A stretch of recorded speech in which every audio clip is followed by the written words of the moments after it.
नमस्कार नमस्कार नमस्कार।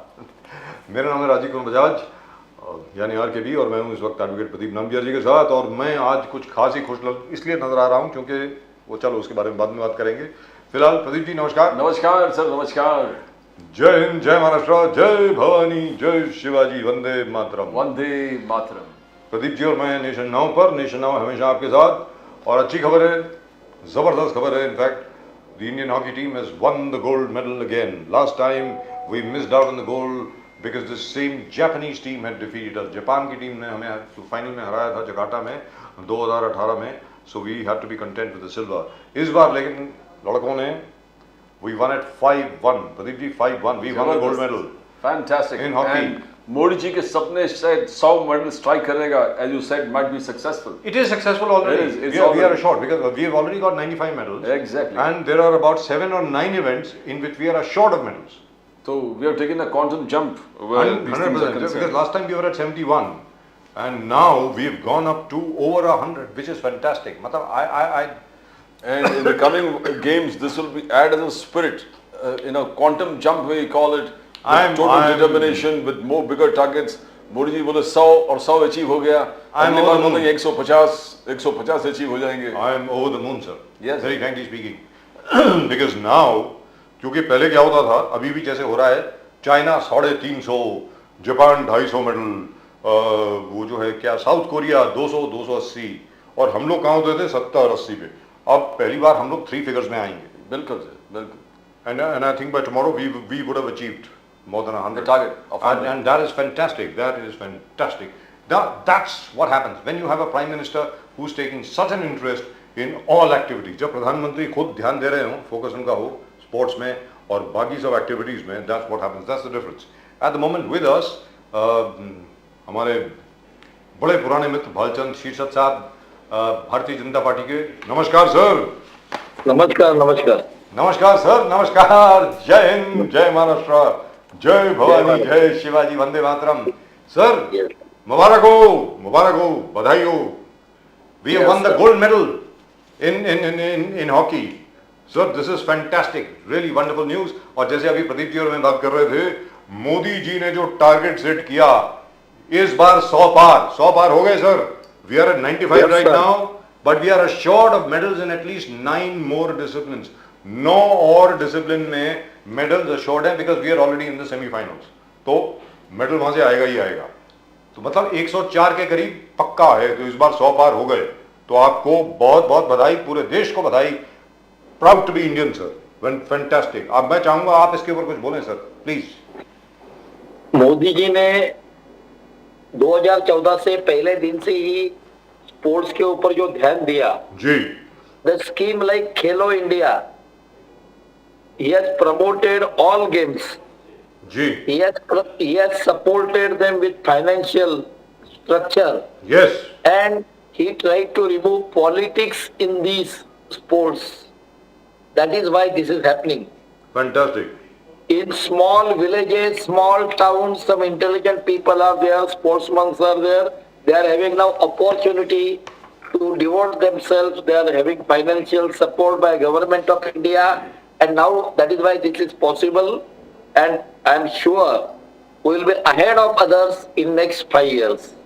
शीर्षद साहब, सबसे बड़ी बात यहाँ पर ये प्रदीप जी सुनने वाली बात है। जैसे for example that girl, that Jyoti यारा ji, that girl who won the silver medal in the 100 meters hurdles, rightfully she should have won the gold had the Chinese not behaved so miserably. The Chinese refereeing, by the way, Athletics Federation of India आपको ये भी बताते हैं, has lodged a formal protest.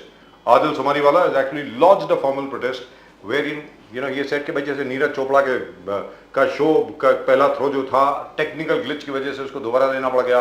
हमारे किशोर कुमार जेना साहब का जो throw था, आपने पहले फाउल थ्रो कर दिया, on appeal it was restored, and then of course this girl. अब जैसे वो ज्योति यारा जी जो है लड़की, sir she is the daughter of a watchman and her mother goes to various houses to clean up and things. And then there are so many other examples. सिर्फ ये इन्हीं की एग्जाम्पल नहीं है।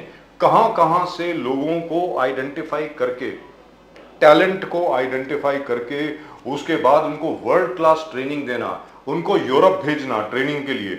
I think this is wonderful. Absolutely, this is a story which needs to be told. People need to be told that. शीर्षद साहब, मतलब कि छोटे से छोटे गांव से भी, छोटे से छोटा किसी भी वर्ग का कोई भी टैलेंटेड जिसमें प्रतिभा हो, उसको उठा करके इस प्रकार आगे डेवलप करना, दिस इज अनहर्ड ऑफ। पहले कभी ऐसा नहीं होता था। वो शुरू हुआ था, मतलब बीच में स्पोर्ट्स अथॉरिटी ऑफ इंडिया वगैरह ने शुरू किया था, लेकिन इस एक्सटेंट पर कभी नहीं हुआ। So very very proud of all our boys and girls and really thankful to the prime minister. Wonderful. और स्पेशली मोदी साहब जो बार बार बोल रहे गरीब से गरीब आदमी आज कोई भी चीज को एक्सपेक्ट कर सकता है। जब वो खुद बोलते कि चाय वाला अगर प्रधानमंत्री बन सकता है, proud of it and we all proud of it probably and we see the change in every spheres of Indian activities. Sir वही नहीं है, सबसे बड़ी बात क्या हुई है मेरी समझ में, सबसे पहली बार ऐसा हुआ है कि सारी दुनिया को मालूम पड़ गया कि भारत निडर है, भारत अब डरता नहीं किसी से। वो 40 के 41 कैनेडियन डिप्लोमेट्स हैं, चले गए वापस सर, उनको बोला था जाने के लिए, they all gone back, which is fantastic, really and truly fantastic. तो अभी चुनाव अनाउंस होने वाले हैं सर, बहुत जल्दी हो जाएंगे, आज शाम को नहीं तो कल तक हो जाएंगे, इलेक्शन कमीशन अनाउंस कर देगी, आचार संहिता लग जाएगी हर जगह पे। 5 स्टेट जा रहे हैं पोल्स के लिए। आप जरा बताएं भारतीय जनता पार्टी कितने स्टेट में जीतने वाली है, कितने स्टेट में मुश्किल है, आगे जाकर के आप क्या करने वाले हैं, जरा बताएं शीर्षद साहब। भारतीय जनता पार्टी हर चुनाव जीतने के लिए लड़ती है, और कहा मुश्किल है तो मुश्किल को दूर करके जीतना कैसा, ये स्ट्रेटेजी भारतीय जनता पार्टी की रहती है। भारतीय जनता पार्टी के बारे में मीडिया में जो पिक्चर खड़ा किया है, picture painted in media is different, that probably Madhya Pradesh is losing, Rajasthan again losing, what happened in Karnataka will be repeated other places. No. Last time what happened will not be repeated. BJP will be fighting election for win all the 5 states, and they will try to see that they win all the 5 states. Fantastic. Pradeep ji. You know, Priyanka Gandhi ji का जबरदस्त campaign चालू है. She has been campaigning everywhere. She says that Prime Minister Modi talks about ending corruption, कि हम corruption को zero tolerance है, मगर उन्होंने कहा कि what is happening in Madhya Pradesh में पिछले 18 साल में 250 घोटाले हुए हैं, व्यापम घोटाला हुआ है, व्यापम में 50 लोग मरे हैं। प्रियंका गांधी का कहना कि where are the central agencies, where this is BJP rule state में सेंट्रल एजेंसीज का उपयोग नहीं होता। व्यापम घोटाले में सेंट्रल एजेंसीज, ईडी कहाँ है, सीबीआई कहाँ है, अलग अलग इंस्टीट्यूशंस कहाँ पर है। एंड फर्दर शी गोज की मां नर्मदा और महाकाल के धरती इस चीज को बर्दाश्त नहीं करेगा। We are going to sweep, Congress is going to sweep Madhya Pradesh. शीर्षद साहब, she has given a very strong statement about, she has evoked the Vyapam scam. You are talking about Priyanka Vadra, not Gandhi. How she can be Gandhi now after 2 generations? So that Priyanka Vadra, she campaigned even in Uttar Pradesh. Rigorous campaign, rigorous claims that BJP is losing. What happened? End of the day, when the results came, Yogi ji came back with thumping majority, and same thing will happen in Madhya Pradesh. Vyapak Ghotala, I think that is very old story, and clean sheet is given and there is no Ghotala, anything like that. So Madhya Pradesh we are definitely winning, Rajasthan we are winning again, and I don't think what Priyanka Gandhi was considered as alternative to Rahul. But now Priyanka Gandhi has proved herself as a failure model. In Uttar Pradesh she has failed, in previous elections she has failed, wherever she has campaigned she could not give victory to her party. So I don't think Priyanka Gandhi moving in Madhya Pradesh will make any changes. शीर्षद साहब, मोदी साहब has evoked, Modi साहब ने कहा, मनमोहन सिंह जी ने earlier speeches of his had talked of first claim of resources is of the minorities, and among the minorities Muslims have the first claim of India's resources. The Congress बोल रहे हैं कि नहीं गलत है, Manmohan Singh has never said that. Manmohan Singh has never said that. Modi ji also talks about the where the 84% जातीय जनगणना जो बार बार Rahul Gandhi Yes, says yes. That हम लोग वापस आएंगे तो first thing that we are going to do is जातीय जनगणना। मोदी साहब का कहना है कि सबसे बड़ा जाति जो है गरीब का है और मैं उसके लिए काम करूंगा ना। दोनों लीडर्स इस प्रकार से बात कर रहे हैं। Where do you see what's happening, how the people, how you going to convince the people about this? See, history of Congress has been discrimination amongst the people, appeasement of certain sectors. और मोदी जी की नीति क्या है? तुष्टीकरण नहीं, संतुष्टीकरण, हर किसी का संतुष्टीकरण। ये मोदी जी के शब्द है, तुष्टीकरण के खिलाफ संतुष्टीकरण।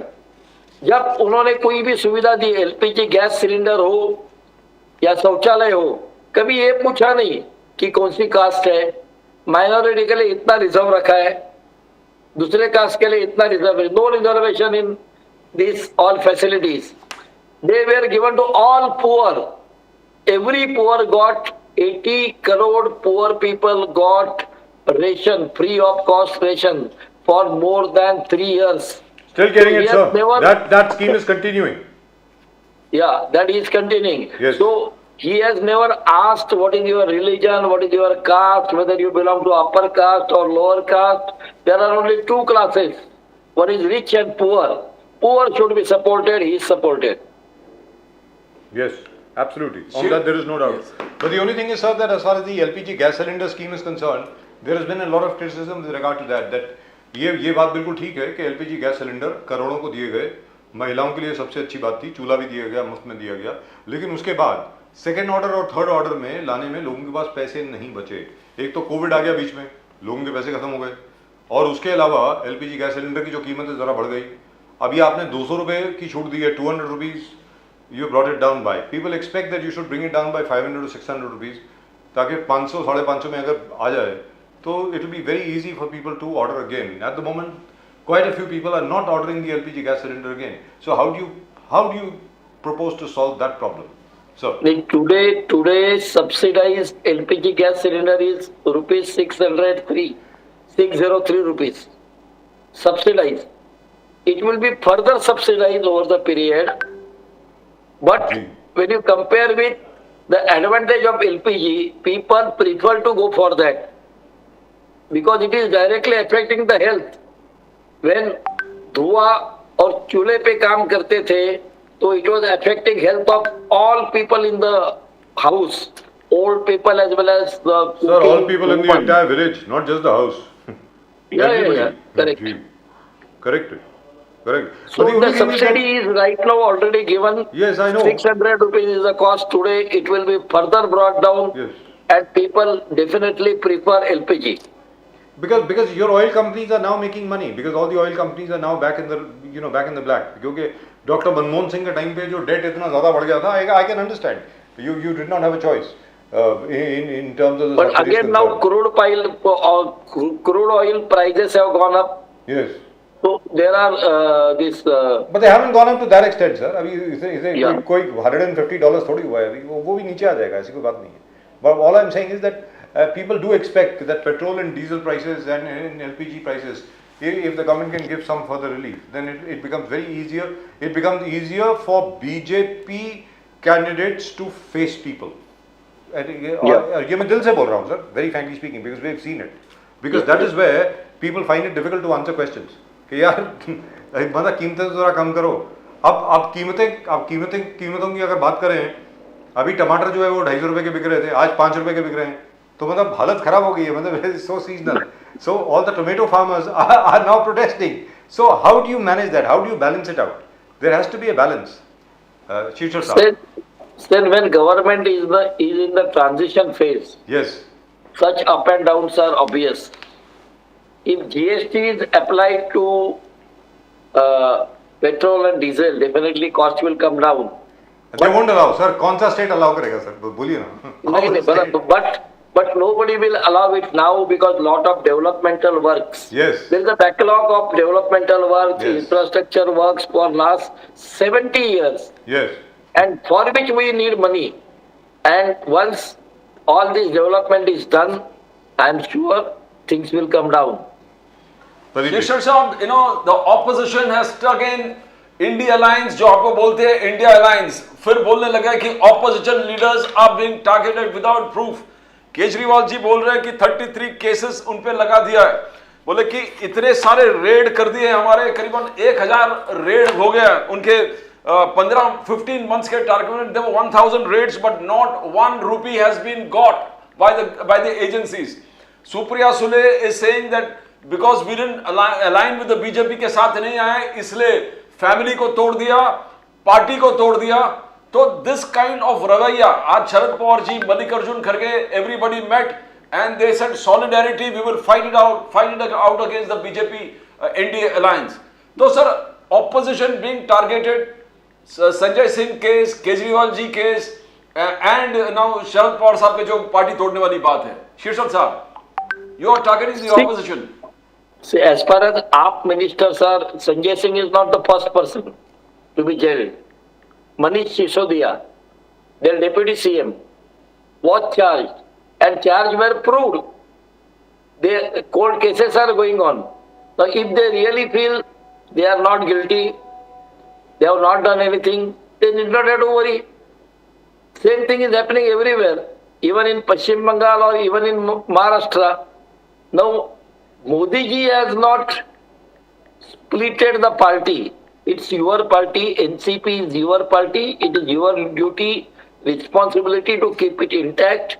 Because of your internal drift or whatever reasons within your party has splitted. What we can do for that? BJP has not done anything to split. How we can stop your split?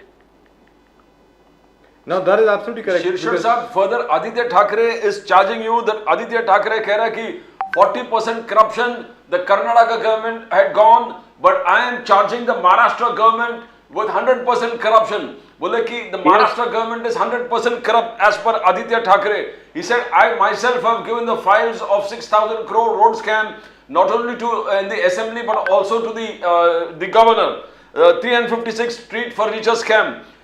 Then he further goes on to say, Khoke Sarkar, builder contractor nexus is danger to democracy. Shirshak Sahab, Aditya Thackeray's absolute charge on you and the BJP.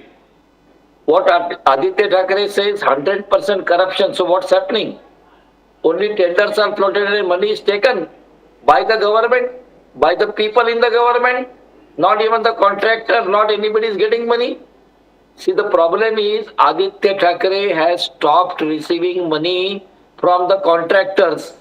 Earlier, all contractors used to visit their bungalow, Matoshri bungalow, Varsha bungalow, meet Aditya Thackeray during night hours and please him with huge amount of bribe which has been stopped. So he feels there is a corruption. Money is not coming to me, so it is going to somebody else. That is what he feels.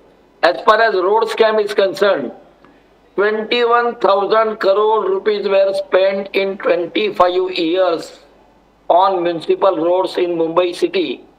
Still, all roads are in bad condition. Why it is so?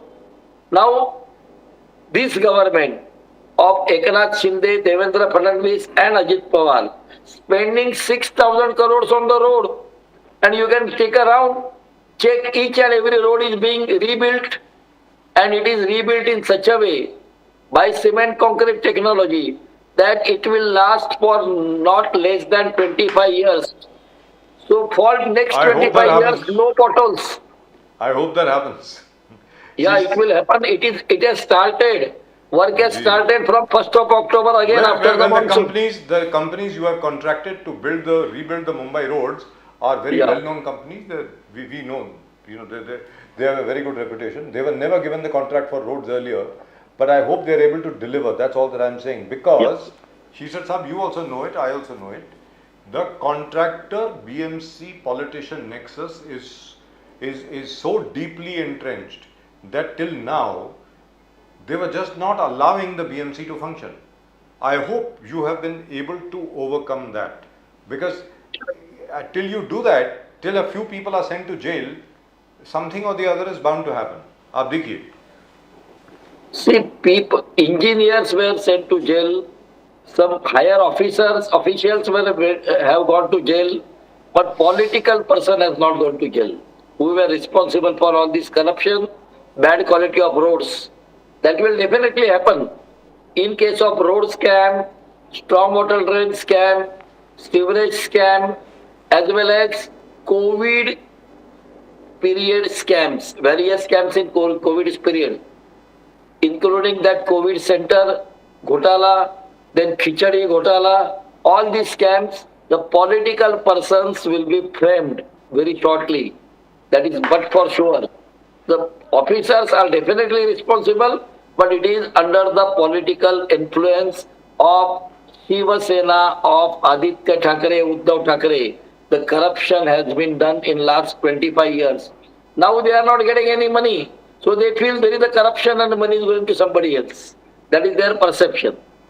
Shirshar Sahab, Mallikarjun Kharge, Rahul Gandhi has said their demand for Manrega has increased by 30% in the last 4 years. बोल रहे कि decreasing household incomes in the rural areas, people are going from door to door in search of jobs and jobs provided under Manrega. नहीं मिल रहा है. That is what they say. 4% funds are only left where Manrega is concerned, and because Modi Sahab has cut the Manrega budget by 33%. बोले कि inflation, no income or unemployment, these are the major problems the people in the rural areas are facing, and there's an increase for Manrega jobs, 30% increase. They say people want jobs, it's not there. This charge is very serious on Modi Sahab, sir, that you cut the budget by 30% and now only 4% of the funds are remaining and there's no jobs where Manrega is concerned. See, basically, after Modi ji came in power, the people below poverty line, the number has reduced. Majority population has been brought above poverty line. These are the records available. If there are no jobs available, nothing is available, then how people have come above poverty line automatically? Definitely whatever is required to uplift the poor, poor in the villages, poor in the city, urban poor, all efforts will be done. All support will be given. It has been given in last 9 years, and a scheme like Vishwakarma Yojana. See, you become self-sufficient. Vishwakarma Yojana will give you training in particular trade, particular skill. Your skill will be developed. You will be offered apprenticeship, and you will be supported with whatever loan, mudra loan or supportive financial assistance will be given to start your independent business, and people will be self-employed. So this government is giving stress on self-employment. Shirshar Sahab, the other charge is again what we talked earlier, opposition is being targeted, and the India Alliance has removed statistics, figures. बोले कि गांधी जयंती के दिन से चालू हो गया है. The Gandhi on 2nd of October, 16 locations in Andhra Pradesh and Telangana were NIA raids took place. On 310 in Delhi, 46 journalists, especially News Click, associated journalists, उन पे केसेस हो गए, बहुत सारे लोग अरेस्ट हो गए. 4-10 को ED arrest Sanjay Singh. 510 income tax department raids 40 location of DMK MP जगत रक्षणन. Now all these charges are, all जहां पर आप रेड हो रहे हैं वो opposition led government, and this kind of things comes to the entire thing कि राहुल गांधी का accusation कि लोकतंत्र खतरे में, opposition leaders are being targeted, right wing activists. So how can you justify this, Shirshar Sahab? Because जब शादी करते तो मुहूर्त निकालते, अच्छा काम करते तो मुहूर्त निकालते, गृह प्रवेश के लिए मुहूर्त निकालते. ये रेड के लिए income tax officers and ED officers मुहूर्त निकालते हैं, ऐसा मुझे नहीं लगता. एक. नंबर 2, गांधी जयंती ये कोई मुहूर्त नहीं है. Gandhi Jayanti is auspicious day, very important day, but ये कोई ऐसा मुहूर्त नहीं है कि जो उस दिन रेड मारेंगे तो ज्यादा पैसा मिलेगा. ऐसा कोई मुहूर्त नहीं है. तो रेड नाम का एक पिक्चर आपने देखा रहेगा अजय देवगन का. तो जो रेड है, उनके बाद जब इंफॉर्मेशन आती है 100% इंफॉर्मेशन नहीं हो सकती है। वो इंफॉर्मेशन के बेसिस पे they make proper plan, proper homework is done, and then the things are read. So at a time they are reading 40 places, otherwise things will be moved from one place to other place. So these raids are planned raid, they are planned 6 months before, a month before, and they are not started just because कल गांधी जयंती है, चलो red चालू करें, ऐसा तो होता नहीं है। लेकिन शीशर साहब, जो जर्नलिस्ट के ऊपर जो रेड हुआ है, जर्नलिस्ट के यहाँ से जो लैपटॉप उठाए गए हैं, फोन उठाए गए हैं, बाकी सब चीजें उठाई गई हैं, उससे जहन में लोगों के सवाल आ रहा है कि भाई जर्नलिस्ट के ऊपर क्यों? बिकॉज न्यूज क्लिक में, why not on journalist? Sir news There are click so many में, journalists, सबके ऊपर तो रेड नहीं हुआ है ना। सर न्यूज क्लिक में there was some foreign funding. They say that foreign funding came from China, but the same entities that have invested money in NewsClick have also invested in the firms of various very big industrialists in India, including Mr. Adani, including in fact Mr. Gautam Singhvia, including so many other people. So what is the logic here? The owner of NewsClick says that he has got all the permissions from FIPB, from the finance ministry and everywhere else. Sir, I really don't think without any logic the raids are made.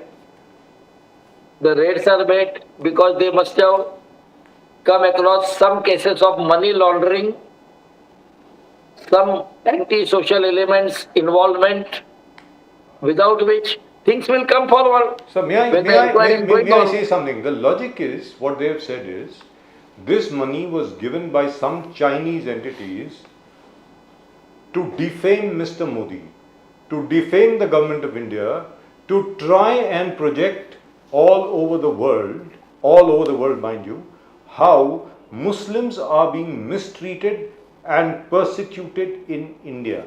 This is what the charge is. And by the way, if you look at some of the stuff which has been carried by NewsClick and associated journalists, there seems to be some truth in the matter. It is not as if there is no truth in the charge about defaming Mr. Modi and defaming India with regard to the condition of Muslims here. On that, I don't think anybody can have any argument. My only thing is, this should not turn into an undeclared emergency, as people say. Mr. Shisha. No, it is not at all undeclared emergency. Whoever is doing journalism in a proper, positive way, with rights given in democracy, they will not be touched. But who are trying to play mischief, directly or indirectly, as per the instructions of some foreign countries, they are not interested. China is badly affected now in the world market. Yes. Especially after COVID, they are losing the business. Lot of business houses are winding up their business in China. Yes, they are. And next target is India. So, big MNCs are trying to enter India, leaving China. So, China will definitely try to see the defamation of India and Modi ji will retain their business, will retain their financial position. So, if somebody is working for this anti-Indian activity, definitely he will be punished and truth will come forward in the and this is for the information of our viewers. ये example मैं पहले भी दे चुका हूँ, but it was in passing. Pradeep ji, बिल्कुल very important. 2 महीने पहले, आज हम लोग अक्टूबर में हैं, ये बात है अगस्त बिगनिंग की अगस्त की बात है. There was a real estate symposium in Shanghai, real estate. शीर्षर साहब, आपको जान करके हैरानगी होगी कि वहां पर एक भी फॉरेन एमएनसी ने पार्टिसिपेट नहीं किया. There were only Chinese companies. और रियल एस्टेट बूम जो था चाइना का, which was driving the entire Chinese economy, आज की तारीख में there are a series of ghost towns all along the highway towards Shanghai, जहां पर फ्लैट्स कंप्लीट हैं, कोई लेने को तैयार नहीं है, लोगों के पास पैसा नहीं है, मार्केट सारी की सारी खाली पड़ी है. जो फ्लैट्स बनाए गए थे एग्जीक्यूटिव्स के लिए, वर्कर्स के लिए, कि ये लोग आकर के इन मल्टीनेशनल कॉर्पोरेशन में काम करेंगे, कहां से काम करेंगे? All the MNCs have left. Do you know over 101 101 MNCs have left China never to return. That's what has happened. So I think people should know that. Shirshad sahab. Yeah, Chinese economy is in a very bad state, and to save Chinese economy, Chinese government is trying all these activities, defaming India, so at least the MNCs will not go to India, because next destination is India. And if somebody is helping those Chinese people, like Yes. like Rahul Gandhi went to China and then said against India, made statements against India in favor of China. जी. So that will not be tolerated. तो by शीर्षक Modi साहब government. ये राहुल गांधी को रावण बनाने का idea किसका था सर? आपके वेबसाइट पे पोस्टर आया, रावण बना दिया उसको, मतलब राहुल गांधी को। अरे सर आप तय करो वो पप्पू है कि रावण है, ये तो बता दो। नहीं, यू आर टॉकिंग अबाउट ब्राह्मण। एक बार तो ब्राह्मण बना था और जनोई डाल के बोलता था मैं ब्राह्मण है। रावण भी तो ब्राह्मण ही था, महाब्राह्मण सर, रावण ब्राह्मण था, कैकसी और वैश्रवा का पुत्र जी। लेकिन रावण ये ब्राह्मण था और शिव का भक्त था और जनोईधारी था। ये भी जनोईधारी है। अभी जो राम की निंदा करे, राम का जन्म का सर्टिफिकेट मांगे, ऐसी पार्टी है कांग्रेस की। राम का बर्थ सर्टिफिकेट दिखाओ, उसपे बर्थ प्लेस लिखा है क्या? कभी उन्होंने कश्मीर में जो हजरत पैगंबर का बाल है वो किसका बाल है, इसका डीएनए टेस्ट कभी किया था क्या? किसने मांग की थी क्या? लेकिन ये मांग जहां होती है, जहां लोगों की श्रद्धा है, वहां प्रश्न उठाए जाते हैं। तो ये सब चीज तो रावण ही कर सकता है। तो सर यहाँ पे मैं एक चीज छोटी सी बोलना चाहूंगा। चलिए ठीक है, वो तो आपकी पॉलिटिकल चीज है। आपने उसको रावण बुलाया, उसने मोदी जी को दाना बुलाया, खैर जो भी है। मैं यहाँ जो आपने कहा ना कि जो राम की एग्जिस्टेंस के ऊपर सवाल उठाता है, sir as you know there has been a case lying with the Supreme Court now for the last I think from 2012-13 which is with regard to the Ram Setu, कि राम सेतु को एक राष्ट्रीय धरोहर की घोषणा कर दी जाए कि राम सेतु राष्ट्रीय धरोहर है।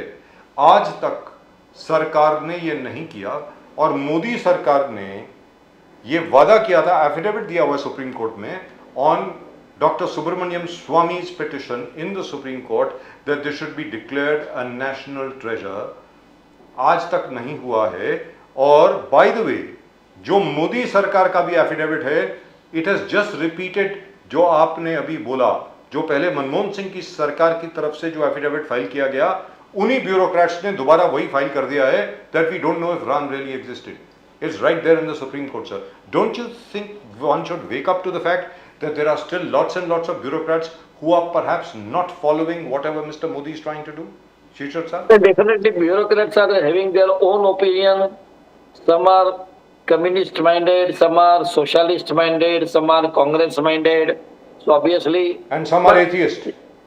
Yeah, but one thing is definite, that some more research is required in this issue. I have seen the movie Rama Setu, but it was full of magics and all that tricks. So Rama Setu, let's not get into the movie part, sir. Some Akshay Kumar will have to go right down the sea and do the research. लेकिन sir what is the problem with regard to declaring it a national treasure? It is a national treasure. Ram Setu है ना हमारा, क्या है उसमें, मतलब उसमें नहीं यहाँ तो कोई करेंगे ना, करेंगे। Whether it exists, doesn't exist, will be it exists, sir. Everybody can see it, and it is only because of the Ram Setu that we were saved from that tsunami which hit us way back in 2003-2004, if you remember. Rajiv जी जहाँ राम मंदिर जी declare किया तो लोग proof मांगते थे, राम का जन्म यहाँ हो उसका प्रूफ दो। Ram Setu without any study and research declare करेंगे तो लोग प्रूफ मांगेंगे। मोदी जी फुल प्रूफ काम करते हैं। Research will give positive results, then it will be definitely declared. Pradeep ji, शीर्षक साहब, now Supriya Sule has called this sarkar khuni sarkar. Well, after so many deaths, when we saw in Nanded and Sambhajinagar, nothing has changed. The government has not taken a stand. Nobody from the government took responsibility and resigned. That is what Supriya Sule is saying. Supriya Sule आगे जाके बोलती है कि triple engine है, एक engine अभी काम नहीं कर रहा बिकॉज इट्स अनहैप्पी, एक इंजन गार्डियन मिनिस्टर्स के चक्कर में पड़ा हुआ है और पूरे ट्रिपल इंजन पैरालाइज हो गया है. No good work has been done in the last 3 months as per Supriya Sule ji. She's asking everybody, please show me some good work that this government has done in the last 3 months. How are you going to? Khuni Sarkar. Today let us talk about deaths in the hospital. The incidence is unfortunate and the number of deaths are very high. It is really not a good sign of our health system.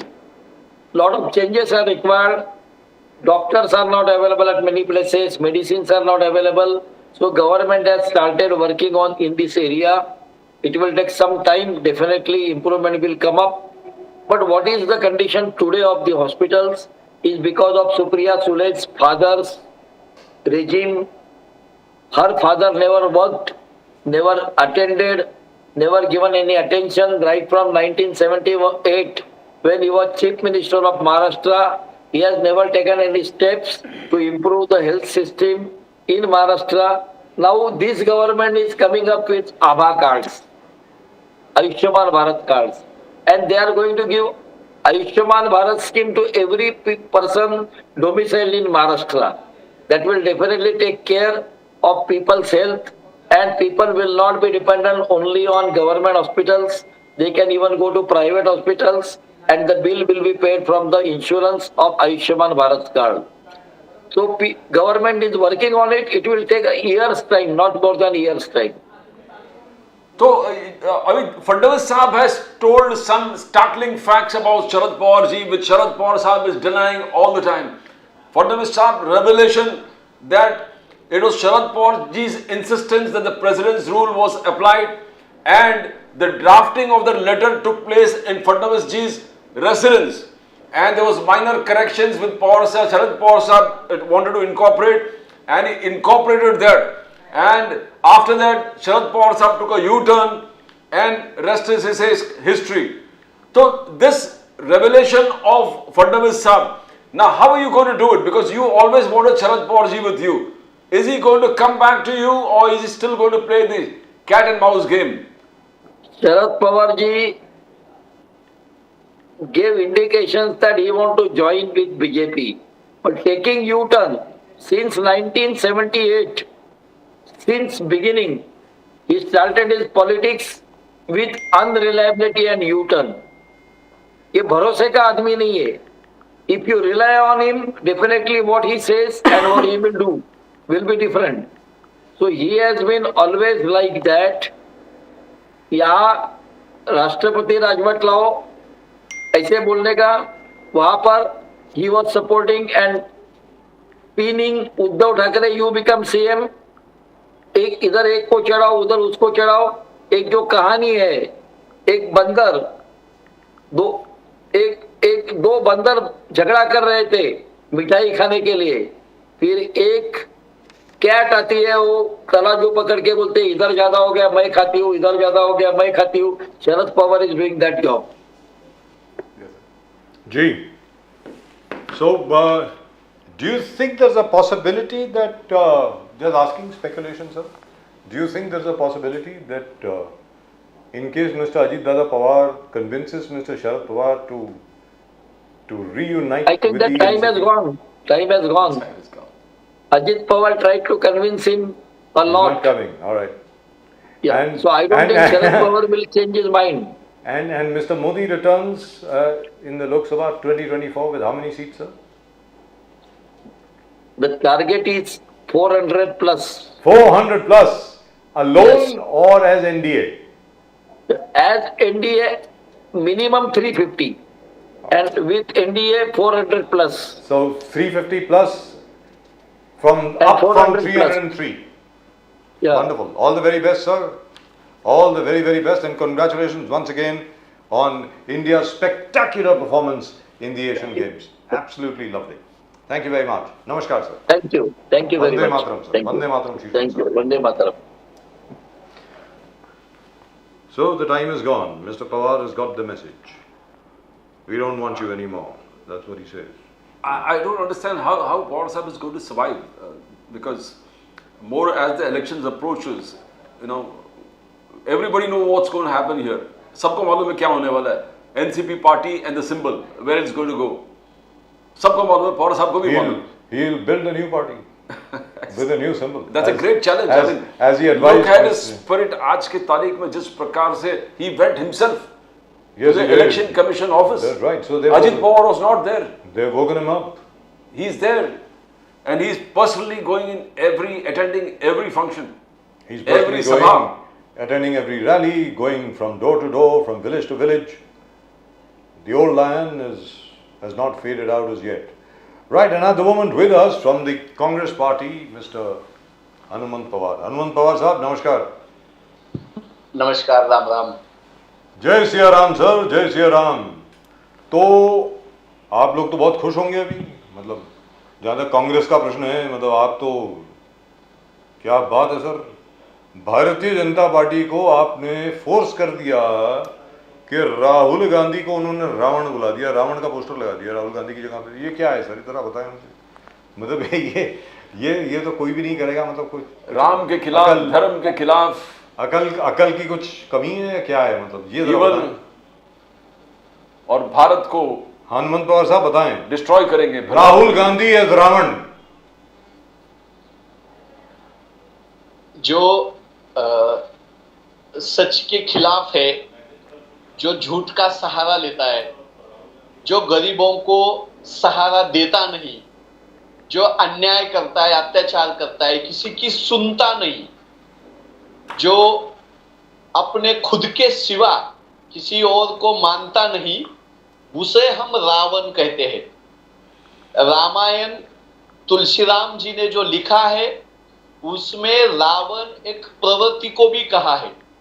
वो प्रवृत्ति खुद के सिवा किसी और को सच मानती नहीं, गरीबों को सहारा देती नहीं, बल्कि उनको परेशान करती है, अन्य अत्याचार करती है, महिलाओं पे अत्याचार करती है, महिलाओं पे अत्याचार होते वक्त वो कुछ भी काम नहीं करती है. उसे हमारी भारतीय संस्कृति में रावण कहा जाता है.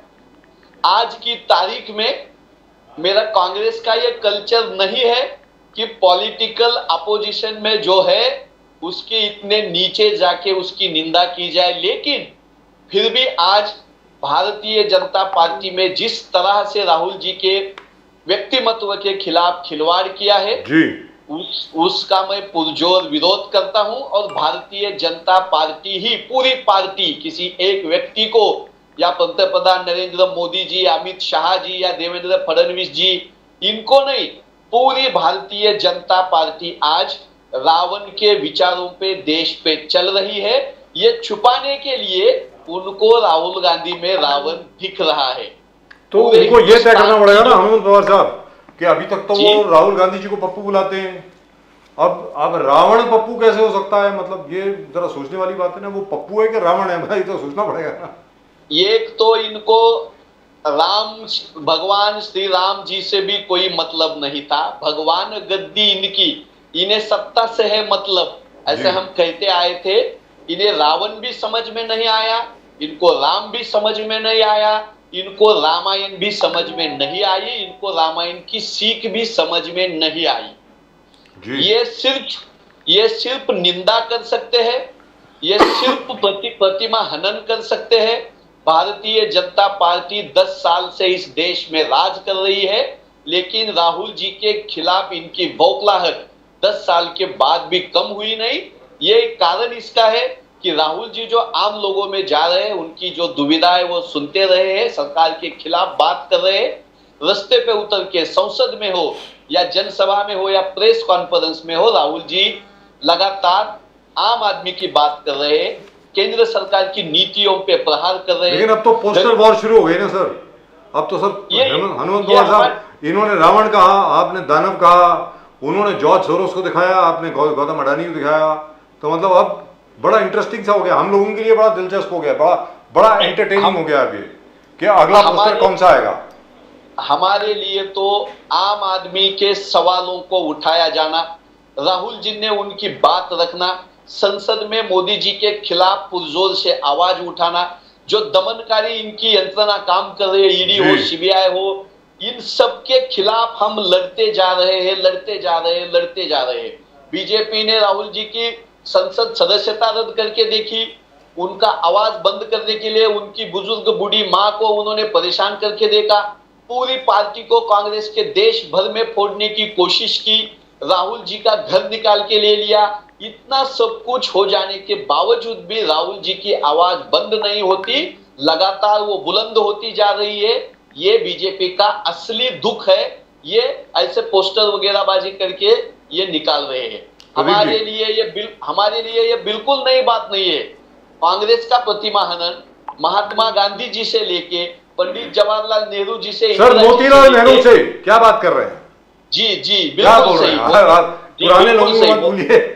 तो भारतीय जनता पार्टी और उनकी जो मातृ संस्था है आरएसएस, उनकी परवरिश ही, और फिरोज गांधी को फिरोज खान बना दिया। किसी की तो बुराई के ऊपर ही पूरा इनका पॉलिटिक्स रचा हुआ है।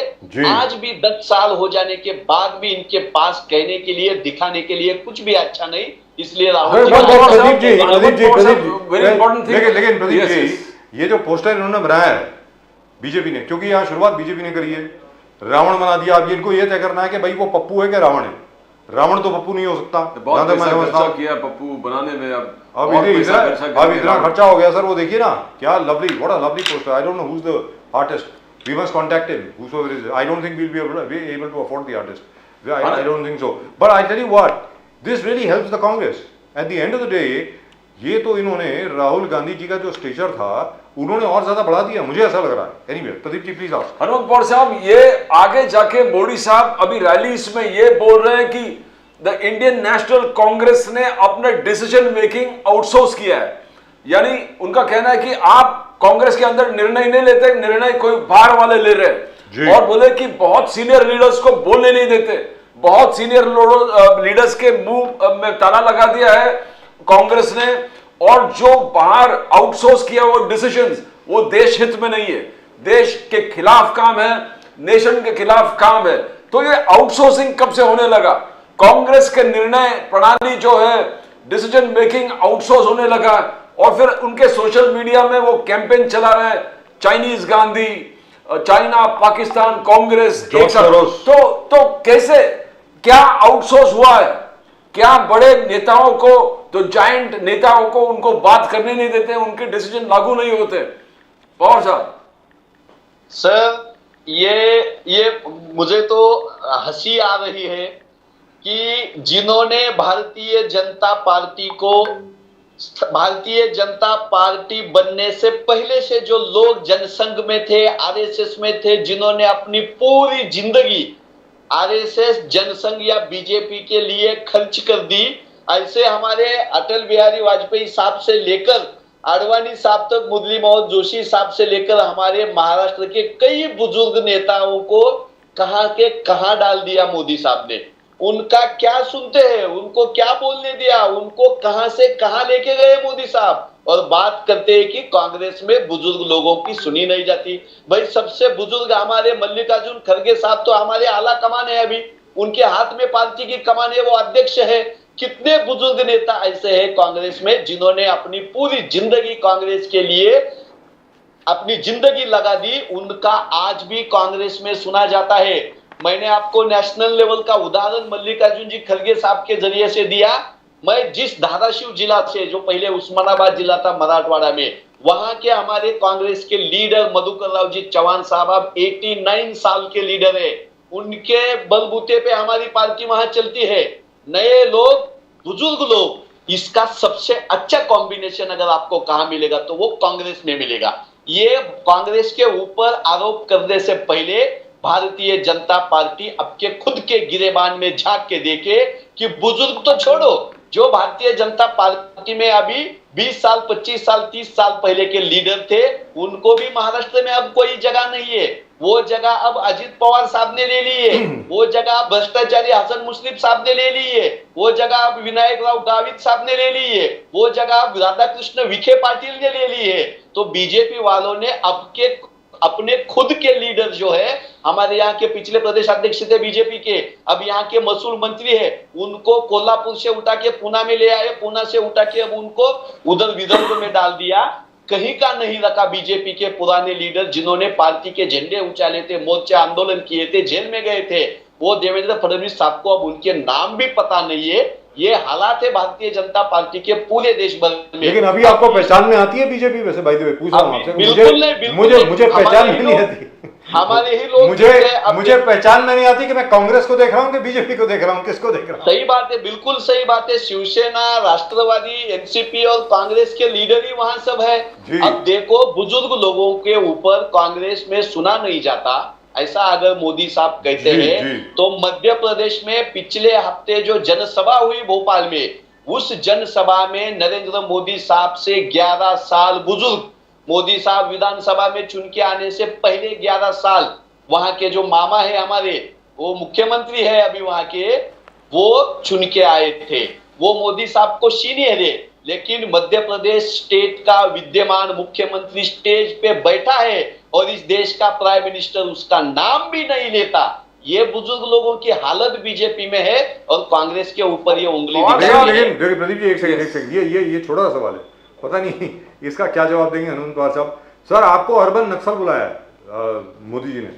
मोदी ने ये कहा है कि कांग्रेस पार्टी अब अर्बन नक्सलियों के हाथ में है। तो हनुमंत पवार साहब, वैसे एक तो ये समझा दें अर्बन नक्सल होता क्या है, और क्या आप अर्बन नक्सली हैं हनुमंत पवार साहब? अब देखो, अगर गरीब किसान अगर फांसी चढ़ जाता है, वो अगर आत्महत्या करता है, हमारे महाराष्ट्र में दवाइयों की वजह से अगर बच्चे मरते हैं, हमारी जो माताएं हैं वो डिलीवरी के समय सादे उपचार अगर उनको मिलते नहीं, उनकी जान जाती है। हमारे स्टूडेंट लोगों को नौकरी मांगने के लिए जब मोर्चा निकलता है तो उनको जेल में डाला जाता है। अगर इसके खिलाफ आवाज उठाने वाला बीजेपी के नजरिए में अगर नक्सलवादी है, तो हाँ, मैं अर्बन नक्सलवादी हूं। मैं किसानों की बात करूंगा, मैं विद्यार्थियों की, मैं बेरोजगारी पे, हमारे महिलाओं की महंगाई पे मैं बात करूंगा। ये बात करने के लिए मुझे कांग्रेस पार्टी कार्यकर्ता कहती है, नेता कहती है, मेरी पार्टी आम आदमी के लिए लड़ने की सीख मुझे देती है। वो सीख पे इस देश का जो आदमी चलता है वो अर्बन नक्सलवादी दिखता है बीजेपी को। अब देखिए, दिल्ली के जर्नलिस्ट हो, कर्नाटक के एनजीओ वाले हो या महाराष्ट्र के कांग्रेस वाले हो, जो जनता के साथ है वो हर एक आदमी इनको नक्सलवादी दिख रहा है। भाई ऐसे उग्रवादी तो बीजेपी में बैठे हैं, जिन्होंने आगे जाकर मोदी साहब ये बोल रहे हैं कि उन्होंने मनमोहन सिंह जी ने जो कहा प्रॉब्ली 2006 में वो जागरूक किया। उन्होंने मनमोहन सिंह जी ने कहा, मोदी जी के कहना है कि first claim on resources belong to minorities and among the minorities it belongs to Muslims. That is what Manmohan Singh said, that is Modi ji का कहना है। आगे जाके मोदी साहब बोलते हैं कि पहला हक गरीब का है, जो गरीब है और मैं उनके लिए लड़ता रहूंगा।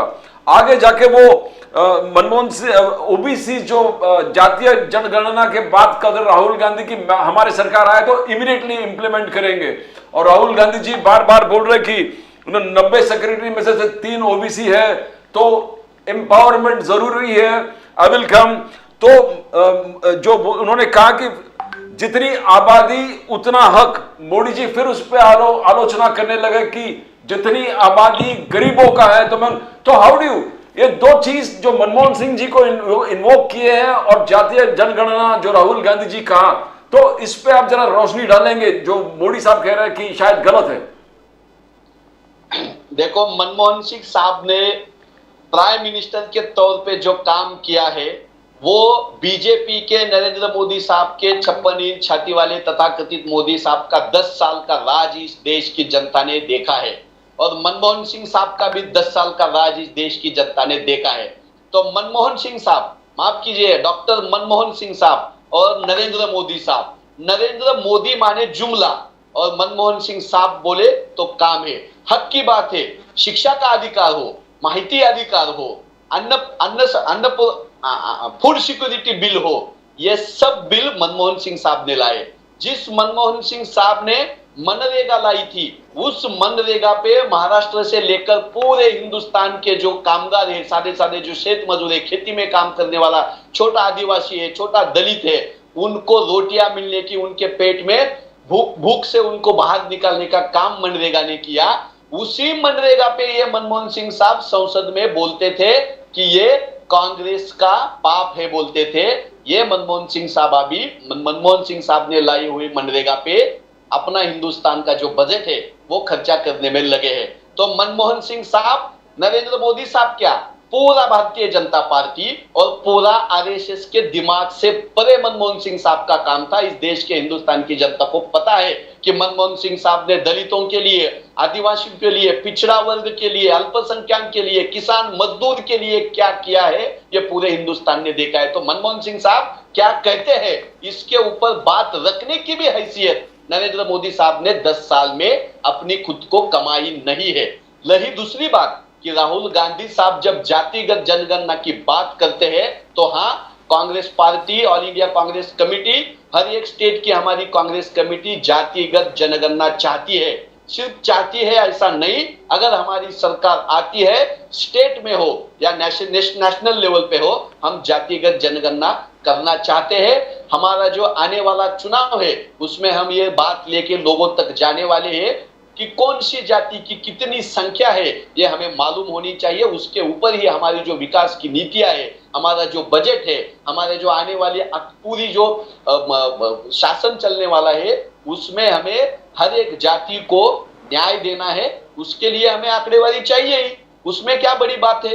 मोदी साहब तो ओबीसी समूह के मसीहा कहते थे, लेकिन अब जब ओबीसी महिलाओं को संसद में आरक्षण देने की बात आई तो वो पीछे हट रहे हैं। बिहार में जातिगत जनगणना हुई तो उसमें पिछड़ा, अति पिछड़ा, ओबीसी, एससी, एसटी के 80% समूह इसी तबके में आते हैं। बीजेपी का एक आंकड़ा दे रहे हैं, बोले कि आप सिर्फ बात करते हो, जैसे नारी शक्ति वंदन अधिनियम 27 साल आप सोचते रहे, हमने बीजेपी का कहना 2 दिन में इंप्लीमेंट कर दिया, और आगे चल के बोल रहे हैं कि ओबीसी के बात आप करते हो। पिछले 17 प्राइम मिनिस्टर जो हुआ है 75 इयर्स में सिर्फ 2 ओबीसी है। 60 साल उनका कहना है कि Congress ruled the country, Congress ruled, और 2 ही ओबीसी प्राइम मिनिस्टर था, एक देवेगौड़ा और दूसरे नरेंद्र मोदी जी। तो क्या कांग्रेस का सिर्फ लिप सर्विस है?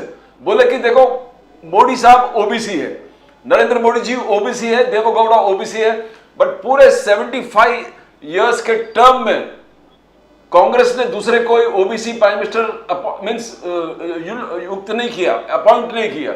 तो इस पे कैसे करोगे? क्या आप सिर्फ बोलते रहते हो? तो ये जो आरोप है आप पर कैसे निगलेक्ट करेंगे? भारतीय जनता पार्टी का जो कहना है ये सरासर गलत है।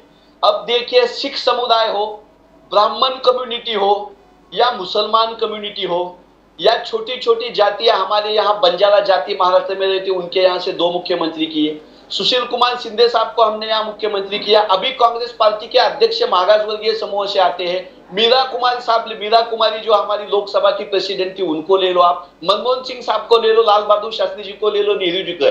समाज के छोटे तबके से, छोटी संख्या वाले लोगों से ही हमारी पूरी लीडरशिप डेवलप हुई है।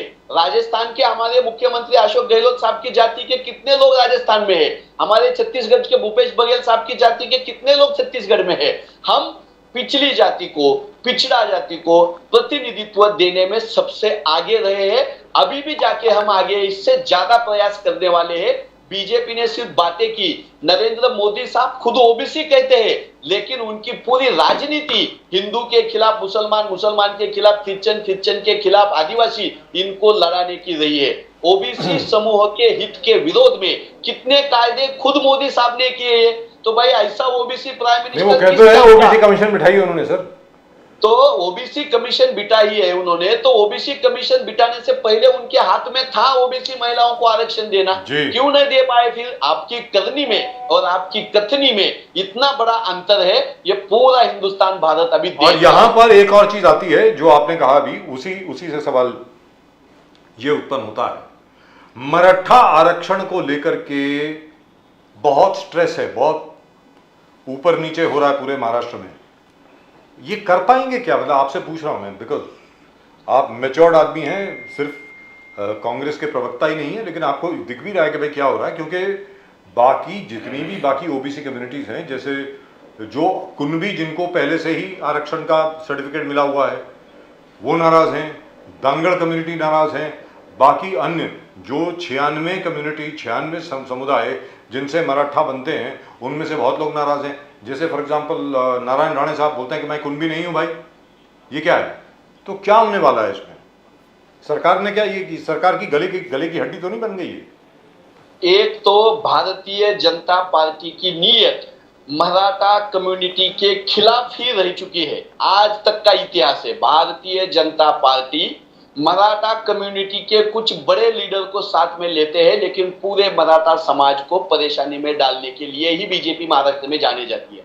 अब देखो, जालना जिले में मराठवाड़ा में हमारे भाई मनोज जरंगे पाटिल संविधान की तहत शांतिपूर्ण तरीके से अनशन पे बैठे थे आरक्षण मांगने के लिए। भाई आप आरक्षण दे सकते हो नहीं दे सकते हो, उसका लीगल कुछ भी हो सकता है, लेकिन शांततापूर्ण मार्ग से अगर संवैधानिक तरीके से कोई अनशन पे बैठा है, गांधी जी ने दिया हुआ ये सबसे अच्छा शस्त्र है, उसके ऊपर अगर हमारे मनोज जरंगे पाटिल अनशन पे बैठते हैं तो वहां 150-200 पुलिस लाके, बुलेट लाके उनको सरेआम बच्चों को, औरतों को और वहां बैठे हुए हमारे मराठा बांधवों को ये बीजेपी सरकार ने पिटवाया है। अगर इनकी नीयत सही रहती तो ये बात करते, सामने आते, चर्चा करते, कुछ भी किया नहीं, सीधा आके हमारे लोगों पे लाठियां और गोलियां बीजेपी सरकार ने बरसाई। महाराष्ट्र के गृह मंत्री देवेंद्र फडणवीस है, ये हमें भूलना नहीं चाहिए। तो मराठाओं के ऊपर लाठियां बरसाने वाला, गोलियां बरसाने वाला अगर कोई है तो देवेंद्र फडणवीस महाराष्ट्र पुलिस है। रही दूसरी बात मराठा आरक्षण की, तो संसद में ये कायदा किया बीजेपी ने, जिसे 102 घटना दुरुस्ती हम बोलते हैं, उसमें भारतीय जनता पार्टी शासित केंद्र सरकार ने, माननीय नरेंद्र मोदी साहब ने स्टेट गवर्नमेंट को आरक्षण देने का अधिकार ही निकाल के ले लिया। अगर मराठाओं को अधिकार देना है तो केंद्र सरकार ने संसद में बकायदा कायदा करके उन्होंने जो स्टेट को आरक्षण देने का अधिकार है वो फिर से एक बार देने की जरूरत है। मतलब रिस्टोर करना चाहिए। बिल्कुल, बीजेपी उसके ऊपर कुछ भी बोलती नहीं। यही दूसरी बात, 50% के आगे आरक्षण की सीमा जा नहीं सकती, ऐसा सुप्रीम कोर्ट ने निकाल दिया है। तो केंद्र सरकार ने संसद में कायदा करके 50% से ज्यादा रिजर्वेशन देने की मांग को पूरा करने के लिए केंद्र सरकार ने ही कदम उठाने हैं, उन्होंने ही वहां लॉ लाना है, लेकिन बीजेपी उसके ऊपर कुछ भी बात करती नहीं। और महाराष्ट्र में हमारे मराठा बांधवों को कहते हैं कि हम तुम्हें आरक्षण देंगे। भाई जब तक आरक्षण देने का अधिकार स्टेट गवर्नमेंट को मिलता नहीं, जब तक सेंट्रल गवर्नमेंट 50% से आगे आरक्षण देने का कायदा संसद में लाती नहीं, तब तक ये सब जुमलेबाजी है। वही जुमलेबाजी लेकिन उससे यहाँ पर बड़ी तनावपूर्ण स्थिति उत्पन्न हो गई है, ये मुझे लग रहा है और बढ़ेगा, लग तो ऐसा रहा है। आपको क्या लगता है हनुमंत पवार साहब? नहीं, मराठा कम्युनिटी अपने देश से, अपने राज्य से प्यार करने वाली कम्युनिटी है। हमारा खून इस देश की आजादी में, इस महाराष्ट्र की जो पूरी संस्कृति है उसमें घुला मिला हुआ है। हम स्टेट के खिलाफ, देश के खिलाफ मराठा कम्युनिटी कभी भी जा नहीं सकती। लेकिन मराठा अब संवैधानिक तरीके से अपनी जो मांगे हैं वो पूरी करने के लिए इकट्ठा हो रहा है। इसीलिए ऑल इंडिया कांग्रेस कमेटी का जो कांग्रेस वर्किंग कमेटी की हैदराबाद में पिछले महीने बैठक हुई, वहां हमने ठहराव किया है, कांग्रेस वर्किंग कमेटी ने ठहराव किया है कि सेंट्रल गवर्नमेंट अगर लोकसभा में बिल लाता है और 50% से आगे रिजर्वेशन देने का कायदा लाता है तो पूरी कांग्रेस पार्टी लोकसभा में उनके साथ खड़ी रहेगी। हम 50% से ज्यादा आरक्षण देने की मांग, ओबीसी का हिस्सा हमें लेना नहीं, एससी एसटी के रिजर्वेशन में हम नहीं जाना चाहते, वो हमारे ही भाई है, वो भी पिछले हैं, उनको भी हक मिलना चाहिए, उनके हक के ऊपर कोई आना नहीं चाहिए। लेकिन इसके बावजूद भी सेपरेट आरक्षण मराठा कम्युनिटी को मिलना ही मिलना चाहिए। मराठा विद्यार्थियों की परिस्थिति, मराठा खेती में जो मजदूरी करता है उसकी परिस्थिति, वो गरीबी से जूझता है, वो नौकरी मांगता है, वो पढ़ने में, शिक्षा में आरक्षण मांगता है, तो उसकी दखल लेनी ही लेनी है। लेकिन सिर्फ जुमलेबाजी महाराष्ट्र में चालू है। जब तक संसद में भारतीय जनता पार्टी, माने नरेंद्र मोदी साहब, अमित शाह साहब बिल नहीं लाते और 50% से ज्यादा आरक्षण देने का कायदा जब तक करते नहीं, तब तक हमारी कम्युनिटी को कुछ भी मिलने वाला नहीं। ये नजर में रखने के बाद ही कांग्रेस वर्किंग कमेटी ने यह मांग की है कि हम 50% से ज्यादा आरक्षण का कायदा बीजेपी लाती है तो हम उसके साथ है, लेकिन बीजेपी इसके ऊपर कुछ भी नहीं बोलती। ना फडणवीस जी। साहब बोलते ना मोदी साहब बोलते। हो सकता है विंटर सेशन में ले आए पार्लियामेंट के, because that will be the last बिल्कुल, सेशन, हम साथ में दैट हैं, विल बी द हम लास्ट साथ में सेशन हैं। Before the next elections, right? This Anmol Pawar, thank you very much sir for talking to us, great pleasure as always. नमस्कार और वंदे मातरम। जय सिया राम। जय जय जय। प्रदीप जी, बिल्कुल sir. Maratha reservation, that's going to be a big problem, I think. Unless and until the BJP plans that, they'll bring in a bill, say, sometime in November, December. No, at least they have got the entire state up, पूरे state आंदोलन में है, कई OBC आंदोलन में है, कई मराठा संगठन आंदोलन में है, कई धंगर समाज आंदोलन में है, यानी पूरे स्टेट अभी आंदोलन एक प्रोसीजर हो गया है। And other communities are also planning. बिल्कुल। To come out. And Exactly. let's ask about this from our old friend Mr. आनंद दुबे। बड़े दिनों के बाद आनंद दुबे साहब हमारे साथ हैं। आनंद दुबे साहब नमस्कार। नमस्ते। नमस्कार सर, नमस्कार नमस्कार। जय हिंद, जय महाराष्ट्र, जय भवानी, जय शिवाजी, वंदे मातरम सर, वंदे मातरम। वंदे मातरम सर, वंदे। तो सर, सुप्रिया सुले जी कहती हैं कि मराठियों ने दो पार्टी बनाई और दोनों की दोनों जो है बीजेपी ने तोड़ दी, एक एनसीपी और एक शिवसेना। बीजेपी कहती है हमने थोड़ी तोड़ी है, वो टूटने की कगार पर थी तो टूट गई। आनंद दुबे साहब, तो शिवसेना टूटी या तोड़ी गई, ये बताएं। राजू जी, प्रदीप जी, आपको सादर प्रणाम। नमस्कार। आज का दिन 3:30-4 बजे से कुछ हियरिंग थी चुनाव आयोग के पास एनसीपी को लेकर।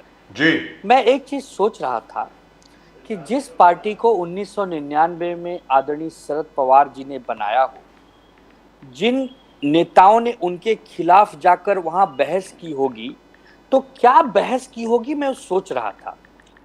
चुनाव आयोग क्या सोच रहा होगा, वो बहस सुनकर मैं वो भी सोच रहा था कि आप ही शरद पवार जी हैं, आपकी उम्र ही 42 साल है, आपने ही 1999 में राष्ट्रवादी कांग्रेस पार्टी बनाई थी, आप साक्षात प्रकट होकर मेरे सामने आए हैं, उसके बाद भी ये लोग कह रहे हैं कि ये पार्टी आपकी नहीं है, और मैं दुख के साथ, मजबूरी के साथ ये नहीं कह पा रहा हूं कि ये पार्टी आपने बनाई है, आप राष्ट्रवादी कांग्रेस पार्टी के मुखिया हैं। इस सारी परिस्थितियों को जब मैं सोच रहा था जी, तो मैं साथ में ये भी सोच रहा था कि राजनीति का स्तर कितना गिर गया है। एक बड़ा नेता जो यह कहकर आए थे कि न खाऊंगा न खाने दूंगा, अच्छे दिन लाऊंगा, जात पात धर्म के नाम पर किसी से भेदभाव नहीं करूंगा, सबका साथ और सबका विकास करूंगा, सबका प्रयास भी लूंगा, सबकी भागीदारी करवाऊंगा, सबकी हिस्सेदारी करवाऊंगा। और जब 9 साल बीते, सारी कलई खुल गई और ये समझ में आया कि या तो हमारे साथ आकर हमारी भक्ति कीजिए, अन्यथा आपको नस्तो नाबूद कर दूंगा, या तो आपकी पार्टी तोड़ फोड़ कर दूंगा, या सीबीआई ईडी का डर दिखा के आपको जेलों में ठूस दूंगा। तो आपने जो प्रश्न पूछा ना कि शिवसेना तोड़ी गई, अपने आप टूट गई, मैं समझ रहा हूं कि आपको इसका सारा जवाब मेरे इस 2 मिनट के शब्दावली से मिल गया होगा कि कोई टूटता यूं ही नहीं है जब तक कोई उसको तोड़ता नहीं है। इन्होंने न कि केवल तोड़ा, इन्होंने एक समाज को कलंकित, मतलब एक ऐसा कलंकित करने का भी काम किया कि जिसके लिए समाज कभी भी प्रधानमंत्री जी और बीजेपी को माफ नहीं करेगा। उनका कहना, डुबे जी, आनंद डुबे जी, देवेंद्र फडणवीस जी का कहना है, जो उन्होंने अभी बहुत सारे रेवलेशन किए कि कैसे हुआ था, बोले कि नंबर 1 है कि उद्धव जी ने खंजर खोपा है, बैक स्टैबिंग किया है। हमारा नेचुरल एलाय था उद्धव ठाकरे जी। उद्धव ठाकरे जी नेचुरल एलाय होने के बावजूद हमारा बगैर सरकार बनाने के लिए कांग्रेस और शरद पवार जी के साथ आए, मगर हमारे पास दूसरा क्या चारा था, शरद पवार जी के साथ। और शरद पवार जी, फिर उन्होंने कहा कि शरद पवार जी किस प्रकार से करते रहे, यूटर्न लेते रहे, बोले कि प्रेसिडेंट रूल भी शरद पवार जी की सजेशन था, और नाकारने का लेटर भी फडणवीस जी के घर पर बनाया था, उसमें चेंजेस भी शरद पवार जी के हिसाब से फडणवीस जी ने खुद इनकॉर्पोरेट किए थे चेंजेस के लिए। और फिर शरद पवार साहब ने यू टर्न लिया, और फिर आगे जाके बोले कि मजबूरी था कि हमको ये सब करना पड़ा। उद्धव जी का पार्टी का भी और एनसीपी की आज जो हालत है, तो देखिए, क्या बैकस्टैबिंग हुआ था? देखिए प्रदीप जी, इन सारे आरोपों का न तो कोई सबूत है और न तो कोई आधार है। हम 30 साल आपके पार्टनर रहे, आपकी हमारे बीच में कुछ बातचीत हुई बंद कमरे में, वो कोई नहीं जानता, आप जानते थे, हम जानते थे। हमने आपसे आधे आधे की बात की, कोई बात नहीं। आप बहुत करते, उस बात को नहीं मानते और कहते कोई बात नहीं, आप 5 साल भी रह जाइए भाई, आधा भी छोड़िए। आप मेरे साथ 30 साल के पार्टनर रहे हो, हम और आप तो एक ही है, काम तो अंततः राज्य की भलाई के लिए करना है। चलिए आप हमारे साथ, आप ही बन जाओ, हमें नहीं बनना। लेकिन आपने क्या किया, पूरी दुनिया को याद होगा राजू जी, प्रदीप जी, कि सुबह सुबह 7 बजे आपने शपथ ले लिया। हम आपके पार्टनर थे ना, आपने हमें बताना भी उचित नहीं समझा कि कोई बात नहीं भाई, आपके साथ अब नहीं बन रही है, हम अपना अलग रास्ता बना लिए हैं।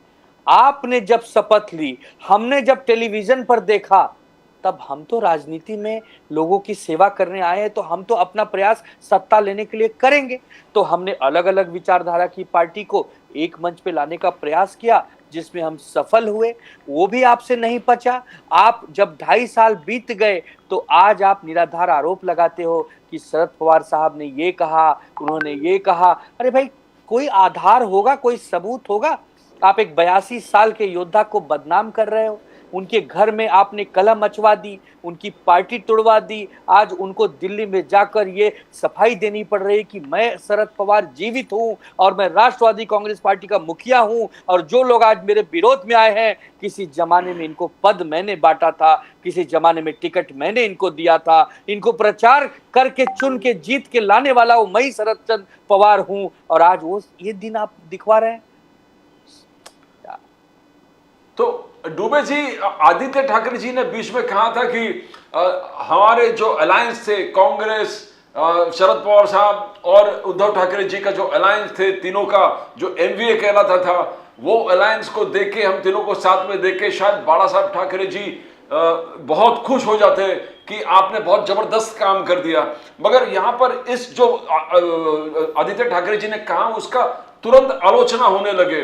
बहुत लोग ने कहा कि एकनाथ शिंदे जी और पूरे गुट वहां से इसलिए निकले थे कि उद्धव ठाकरे जी ने बाला साहब ठाकरे जी के विचारों का कॉम्प्रोमाइज कर दिया। तो और राज ठाकरे जी भी बोले कि ये कहना गलत होगा कि बाला साहब ठाकरे जी बहुत खुश होते कि कांग्रेस और एनसीपी के साथ, शरद पवार जी के साथ जुड़कर आपने किया, और बाला साहब ठाकरे जी खुश हो जाते। तो इस पर बहुत विवाद छिड़ गया। आदित्य ठाकरे जी के जो बोलने पर बहुत एक विवाद सा हो गया था, विचारों का कॉम्प्रोमाइज हो गया था, उनका कहना है। नहीं नहीं नहीं, ये सारी बातें बेबुनियाद है, झूठ है। आदित्य ठाकरे जी ने जो कहा था वो सच कहा था। बाला साहब ठाकरे जी ने आदरणीय प्रतिभाताई पाटिल जी को समर्थन पहले दिया था, आदरणीय प्रणब मुखर्जी जी को समर्थन पहले दिया था। कई ऐसे प्रसंग आते थे जब इंदिरा गांधी जी का भी समर्थन उन्होंने किया था। तो कांग्रेस से कोई ऐसी लड़ाई नहीं थी कि जीवन में कांग्रेस के साथ कभी आ नहीं सकते या राष्ट्रवादी कांग्रेस के साथ कभी आ नहीं सकते। शरद पवार साहब और बाला साहब ठाकरे जी कितने अच्छे मित्र हैं, ये भी आपसे अछूता नहीं, आप सब जानते हैं। तो राजनीतिक में हम आए हैं सेवा करने। हमारी वैचारिक लड़ाइयाँ हो जाती हैं, कभी कभी किसी विषय को लेकर हमारे मतभेद हो जाते हैं, कभी कभी तो घरों में भी मतभेद हो जाते हैं। इसका यह मतलब नहीं निकाला जाए कि आज ये लोग अलग हो गए, अभी जीवन में एक साथ आ नहीं सकते, ऐसा नहीं होता। वही आदित्य जी ने कहा था कि आज बाला साहब जी होते तो खुश होते कि अलग अलग विचारधारा की पार्टियां होने के बाद भी, एक दूसरे के खिलाफ लड़ने के बाद भी, आज राज्य के विकास के लिए, देश के विकास के लिए देखो ये लोग इकट्ठे आए हैं, तो इनको धन्यवाद देना चाहिए। अब आप बताइए, अगर इस चीज को कोई गलत तर्क से लेता हो तो उसकी मानसिकता, उसकी, लेकिन एक चीज बताइए आनंद दुबे साहब, एक चीज बताइए, अब 1 साल से ऊपर हो गया सरकार को, 1 साल से ऊपर हो गया ना, ये हमारी एकनाथ शिंदे साहब, देवेंद्र फडणवीस साहब, और उसमें अब आदरणीय सम्माननीय एकनाथ शिंदे साहब भी आ गए। अभी तक उसी इंसिडेंट के बारे में क्यों बातचीत हो रही है कि सरकार कैसे बनी, शरद पवार जी ने क्या कहा, अजीत दादा पवार ने क्या कहा, उद्धव ठाकरे ने क्या कहा, आज तक उसके बारे में क्यों बात हो रही है? क्या इसका मतलब यह है कि पिछले 1 साल में कोई काम नहीं हुआ है, या क्या हुआ है? मतलब क्या इसका क्या मतलब हुआ? इसका मतलब साफ साफ ये है कि सरकार के पास उनकी सफलता गिनाने के लिए कुछ भी नहीं है। जी। जिस प्रकार नांदेड़ की घटना घटी या थाने के कलवा की घटना घटी या संभाजी नगर और नागपुर की घटना घटी, मन व्यथित होता है राजू सर। यह सरकार का न तो कोई मुख्यमंत्री, दो उप मुख्यमंत्री, इनके आरोग्य मंत्री, इनके वैद्यकीय शिक्षण मंत्री, कहाँ है ये सब? ये सब क्यों नहीं वहां गए? क्यों नहीं ये विचार पोष किया कि क्यों ये घटना घटी, क्या कमी रह गई? और आपने वहां के डीन को सस्पेंड कर दिया, तो आपने कलवा के डीन को क्यों सस्पेंड नहीं किया? आपने संभाजी नगर के डीन को क्यों सस्पेंड नहीं किया? अगर डीन दोषी है तो आरोग्य मंत्री भी दोषी होने चाहिए, अगर आरोग्य मंत्री दोषी है तो मुख्यमंत्री भी दोषी होने चाहिए, अगर मुख्यमंत्री दोषी हैं तो प्रधानमंत्री भी दोषी होने चाहिए। क्या यह तर्क आप बताना चाहते हैं? हम नहीं समझ पा रहे हैं कि आज 1 साल 1 महीने से ज्यादा का समय बीत गया, इस सरकार ने न तो उद्योग धंधे महाराष्ट्र में ला पाए, न किसानों की आय दुगनी No, कर we'll पाए, talk about न that. Just a minute. रोजगार। Just a minute. Anand Dubey साहब, let's stick to the hospital first. Let's stick to the hospital. Nanded में जो हुआ और संभाजी नगर में जो हुआ, उसके पहले जो आपने घटना का जिक्र किया, ठाणे वाली जो घटना है, कालवा वाली, मेरा ये कहना है कि कालवा में इतना बड़ा इंसिडेंट हो गया साहब, ठीक है, बहुत लोग मर गए वहां पे, मौत हो गई 18 लोग जी, और अभी भी काफी लोग जख्मी हैं, they have not recovered, they are unlikely to recover. Quite a few of them will have permanent disabilities all their life. Sir, ऐसी कोई घटना होती है तो ज्यादातर कोई भी जिम्मेवार सरकार होती है, वो पूरे सभी गवर्नमेंट हॉस्पिटल्स की ऑडिट करती है। वो ये देखती है कि ऐसी घटना किसी और हॉस्पिटल में तो नहीं हो सकती क्या? Let's take a look. इसका मतलब ये हुआ कि नांदेड़ जो हॉस्पिटल है, वहां पर ऐसा कुछ नहीं किया गया। वहां पर मेडिसिन नहीं थी, डॉक्टर्स नहीं थे, नर्सेज नहीं थे, हॉस्पिटल स्टाफ नहीं था, बेड्स नहीं थे। और तो और छोड़िए, ये कहते हुए बड़ा दुख होता है, मतलब दिल चरमरा जाता है, ऑक्सीजन सिलेंडर भी नहीं था। क्या कोविड से हम लोगों ने कुछ सबक नहीं सीखा? आनंद दुबे साहब, बहुत महत्वपूर्ण मुद्दा आपने उठा दिया। जब भयंकर कोविड आया पूरे देश में, खास करके मुंबई और महाराष्ट्र में, तो याद आता आदरणीय उद्धव ठाकरे जी और राजेश टोपी के काम करने के तरीके पर।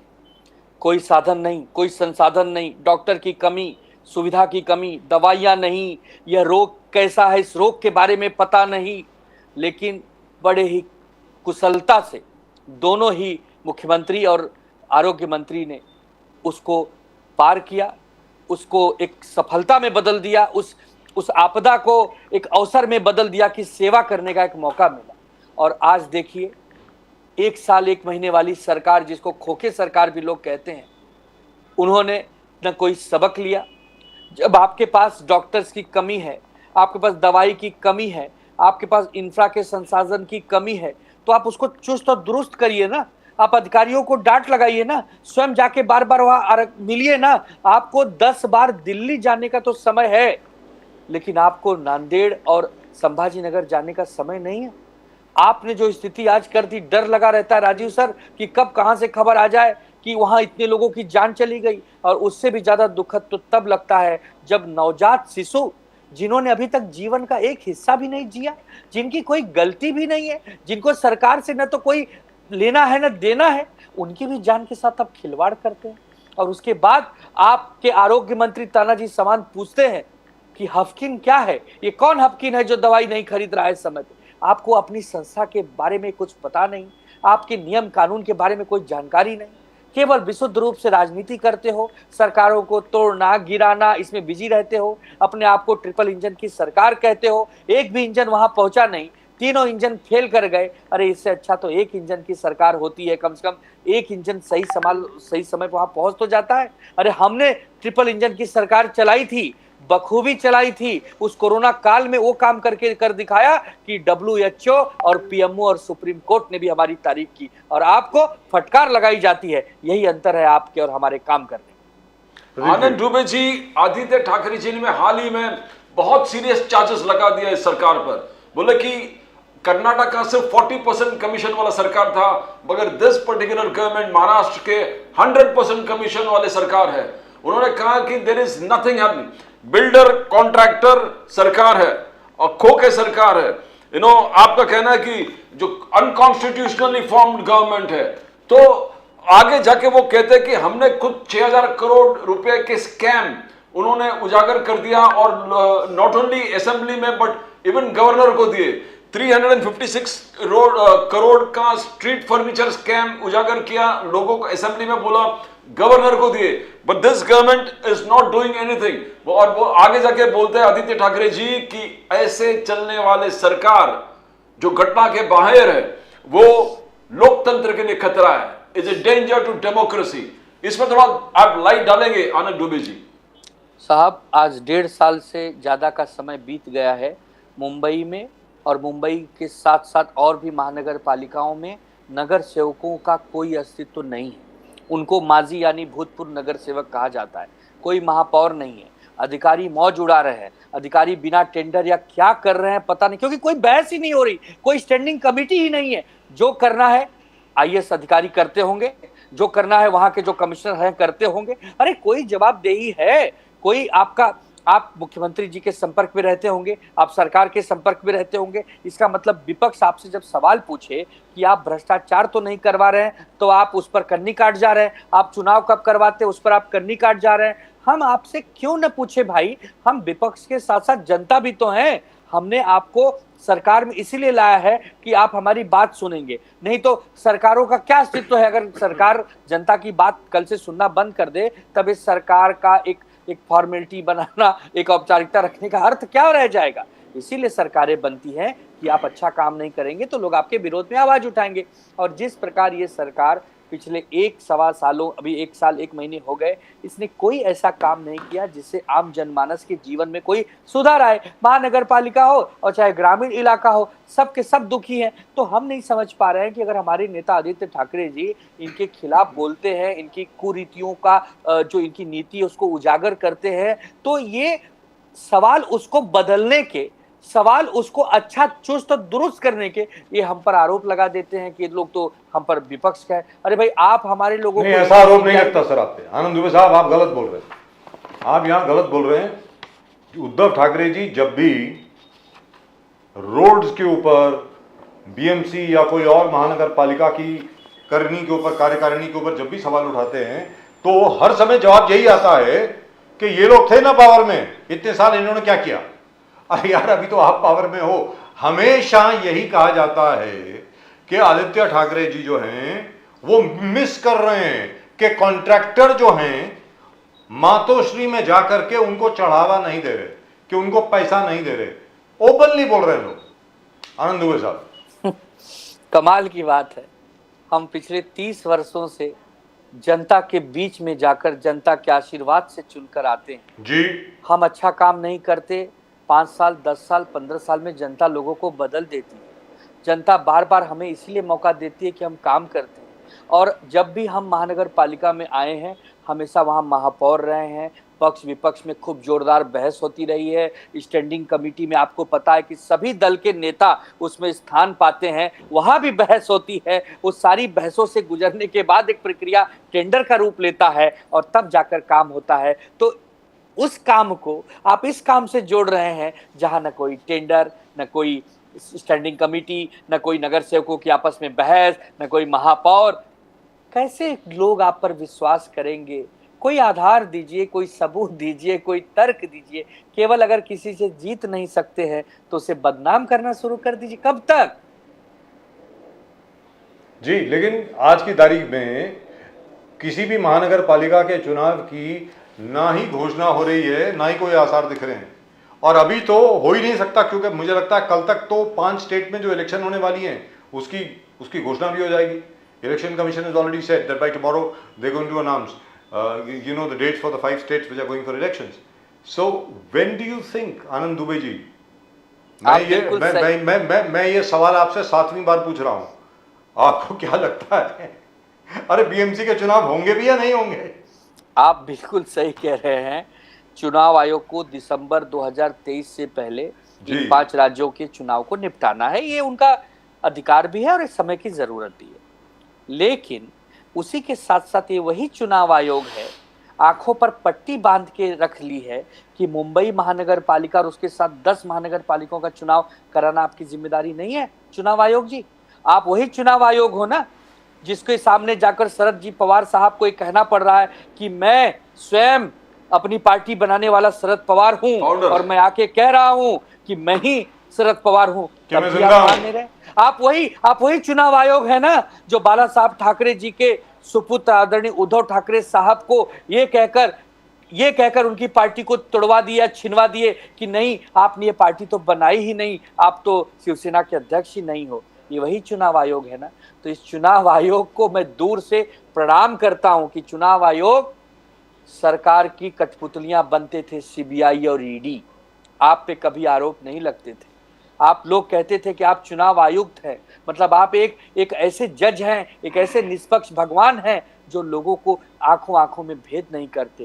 लेकिन आप क्या कर रहे हैं चुनाव आयोग साहब? और ये वही चुनाव आयोग है साहब जहां पर टीएन शेषन साहब थे। ये वही चारों चुनाव आयोग है जहां पर कुरैशी साहब थे, मानना पड़ेगा। अब सोच लीजिए वो यही चुनाव आयोग है जिस भारत देश के प्रधानमंत्री नरेंद्र मोदी जी और बीजेपी की सरकार है। क्या आनंद दुबे जी, वाघनाग का बहुत बड़ा इश्यू है और इसमें महाराष्ट्र पॉलिटिक्स आने वाले समय में बहुत ही इंपॉर्टेंट हो जाएगा। वाघनाग, सुधीर मुनगंटीवार जी वाघनाग लेके आ रहे हैं लंदन से। आदित्य ठाकरे जी ने कहा कि भाई इनके साइंटिफिक स्टडी कीजिए, इन पे आप स्टडी करके ये पता करो कि वो असली वाघनाग है जो अफजल खान को चीरने में छत्रपति शिवाजी महाराज ने इस्तेमाल, बिकॉज बहुत प्रोत्साहित करने वाली चीज है ये। महाराष्ट्र के लिए एक बहुत बड़ा इशू भी है और हमारे नौजवानों को प्रोत्साहन करने वाला बहुत चीज है कि शिवाजी महाराज के वाघनाग वापस आ रहे हैं। तो इस और बीजेपी ने टोटल यात्रा और पूरे प्लानिंग कर दिया है कि इसको पूरे महाराष्ट्र में इस चीज को हाईलाइट करे। ये वाघनाग छत्रपति शिवाजी महाराज अफजल खान को जैसे चीरा था और ये पूरे एक लोगों का कहना है एक इलेक्टरल पॉलिटिकल एक स्टंट हो गया है। तो आप कैसे देख के वाघनाग आने से पूरा इक्वेशन बदल जाएगा, महाराष्ट्र के पॉलिटिकल सिनेरियो बदल जाएगा? आनंद दुबे जी देखिए, भारतीय जनता पार्टी के नेतागण पिछले कुछ सालों में या कुछ दिनों में छत्रपति शिवाजी महाराज का कितना सम्मान करते हैं सबने देखा है। महाराज जी के छवि को धूमिल करने का समय समय पर भारतीय जनता पार्टी के नेताओं ने प्रयास भी किया है और फटकारे भी खाई हैं, इनका विरोध भी हुआ है। इसलिए यह प्रश्न चिन्ह लगता है कि जब आपकी ट्रिपल इंजन की सरकार है, 9 साल से केंद्र में भाजपा के प्रधानमंत्री हैं, समय समय पर राज्य में भी उनकी सरकार आती जाती रही है, जब 2024 का चुनाव नजदीक आया है तो आप महाराज जी के नाम को आगे कर उनके वाघनख की बात करके राजनीतिकरण क्यों करना चाहते? हमने तो सिर्फ यही प्रश्न पूछा है कि जो वाघनख आप ला रहे हैं, वाघनख हमारी अस्मिता, हमारे सम्मान से जुड़ा विषय है। हम लोग धन्य हो जाएंगे उस वाघनख का दर्शन करके कि महाराज ने उस वाघनख को छुआ था, अपने अंगुलियों में उसको पहना था। ये हमारे लिए बड़े गौरव की बात। लेकिन आप जिस प्रकार से महाराज जी का बदनाम भी करते हैं, उनकी आपके ही राज्यपाल थे भगत सिंह कोश्यारी जी क्या कहते थे, आपके और भी बाकी नेतागण क्या क्या कहते थे, और आप उस वाघनख का प्रचार प्रसार कर रहे हैं केवल चुनाव को देखते हुए कि 2024 में चुनाव है, मुंबई महानगर पालिका का चुनाव है, महाराष्ट्र राज्य का भी 2024 अक्टूबर नवंबर में चुनाव है। इस पर प्रश्न चिन्ह लगता है। वाघनख लाइए, हम उसका सम्मान करते हैं, सब नतमस्तक होंगे। लेकिन जिस ढंग से आप प्रोपेगेंडा चलाते हैं ना, आज ही आपको याद आया, आप 2014 में आए थे, आप पूरी दुनिया के विश्वगुरु बन गए हैं। किस देश की इतनी हिम्मत और मजाल है कि आपके सामने आपकी बात न माने? आप सिर्फ वाघनख क्यों, हमारे छत्रपति शिवाजी महाराज से जुड़ा कोई भी सामान यदि विदेश की धरती पर रखा है, आप उसे उठा लाइए। ये हमारे अस्मिता गौरव का विषय है, पूरा देश आपके साथ खड़ा होगा। लेकिन आप नहीं करते। आप समय समय पर जैसी सहूलियत देखते हैं वैसा राजनीतिक दांव चलते हैं। आपका कोई दांव चलने वाला नहीं है। जनता आपको सही समय पर सही जवाब दे देगी। आनंद दुबे जी, दूसरा चार्ज जो बीजेपी पर लग रहा है, इंडिया अलायंस जो बीजेपी कह रहा है कि the opposition is being targeted. जैसे उद्धव जी को हर्ट कर दिया, पार्टी तोड़ के पूरे सब एक नाथ शिंदे जी को वहां पर ले गए। सुप्रिया सुले जी आज कहा कि देखो एनसीपी को आपने इसलिए तोड़ा, शरद पवार जी को आपने इसलिए हर्ट किया because NCP refuse to be part of BJP. बोले हम बीजेपी के साथ नहीं जाएंगे। तो बीजेपी ने घर को तोड़ दिया, पार्टी को तोड़ दिया।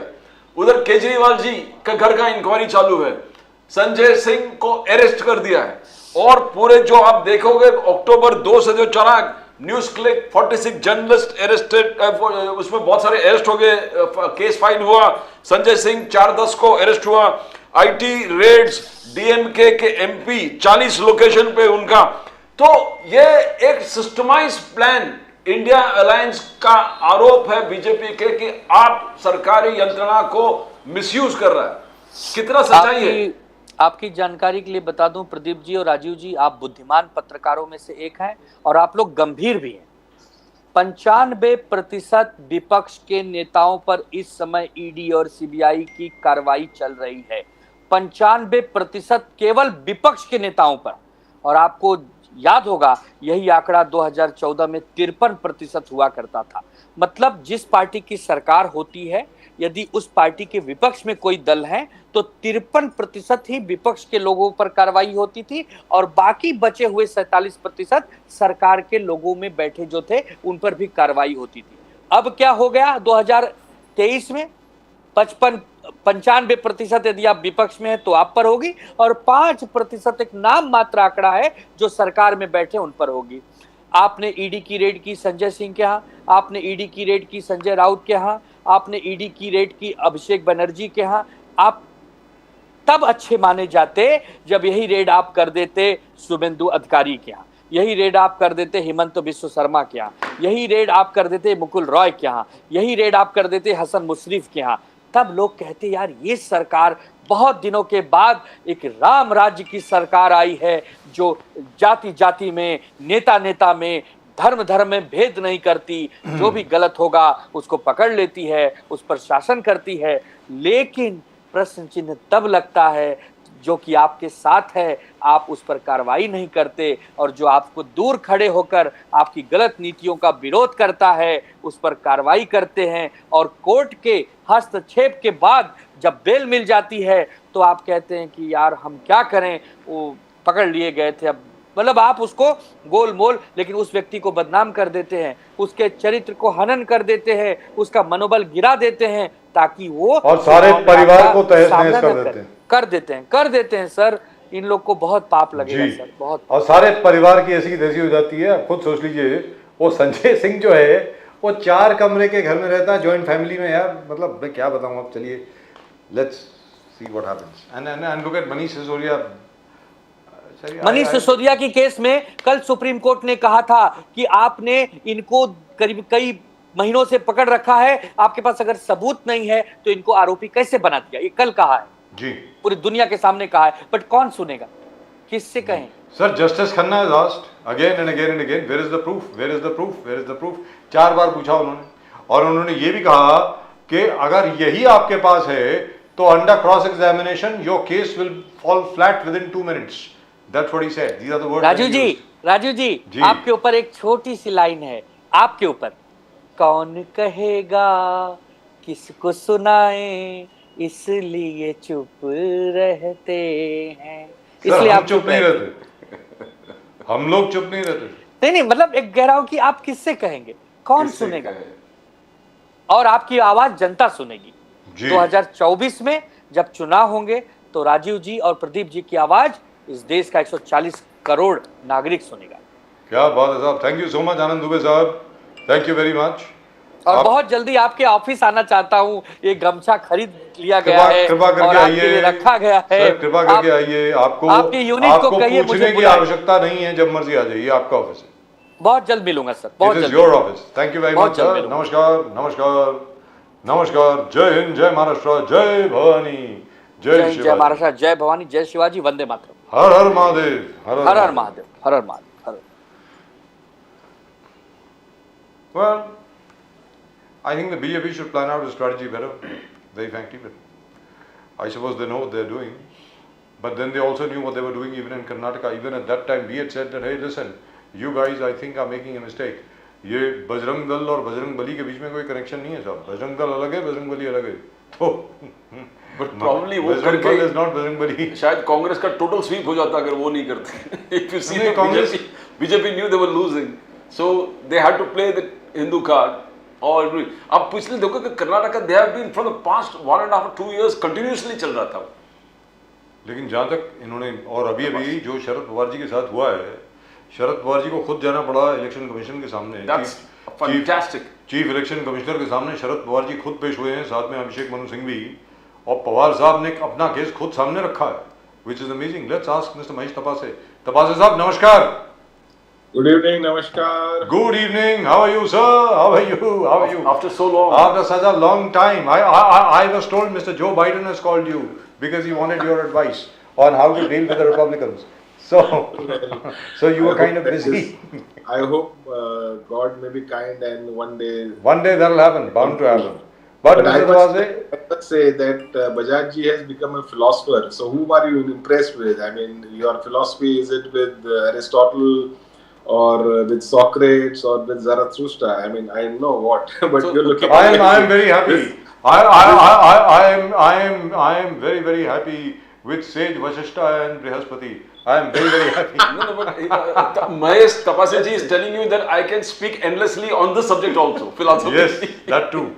Absolutely. Nambiar ji, you have to enlighten me on that. Nambiar ji, I must come to you for this kind of philosophical guidance. But the is amazing. Great coming on your show after a very long time. I'm sorry, I've been extremely busy traveling across the length and breadth of Maharashtra and also in my home district of Thane. But Mr. Tapase, really, really great to see Mr. Sharad Pawar presenting his case himself in front of the Chief Election Commissioner today. I mean, can you imagine that? The man who formed the NCP in 1999 has to go in front of the Chief Election Commissioner and say, hey, listen, my name is Sharad Chandra Pawar. I am still here. I am still alive. This is my party. I mean, forget the pathos in the thing. I am so enthused by what Mr. Pawar has done, which is brilliant. Now, I don't know what the other side is going to do or is going to say, but every NCP loyalist and every NCP worker, forget about NCP, even the others, they're all going to get up, and if people don't get up and applaud him for this, I don't know what they're made of. Mr. Tapase. Well, Mr. Bajaj and Mr. Nambiar, thank you so much for showering heaps of praises on our leader Sharad Chandra Pawar sir. And actually, this is his style. This is, to take the bull by its horns. And since we have only said, and most of the other political parties have expressed their faith and they are standing by Mr. Pawar sir.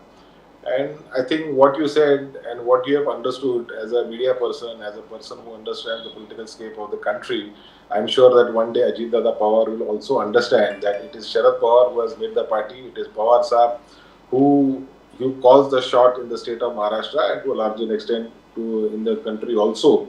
And if Ajit Dada can understand that, I think there is nothing more to say.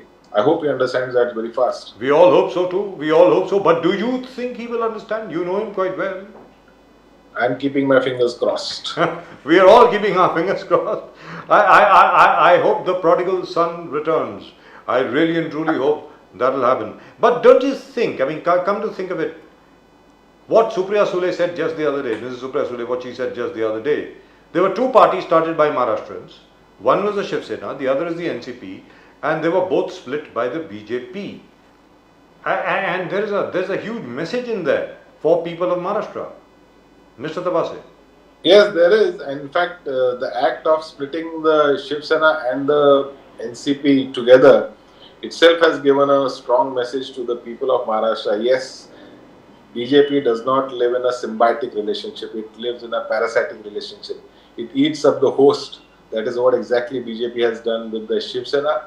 With us, they tried to cling on to us, but their obsession with Sharad Pawar just still continues. And even at the India Today conclave, Mr. Devendra Fadnavis said that yes, Mr. Pawar said so and so, this and that. I think he is still a prisoner in the past, and he should move on. I think. Yeah, that's what I wanted to ask you about. I mean, listen, they've been in power for over a year and 1 month or 2 months. They've been in power for over a year or 2 years, and he is still talking about what took place in 2019.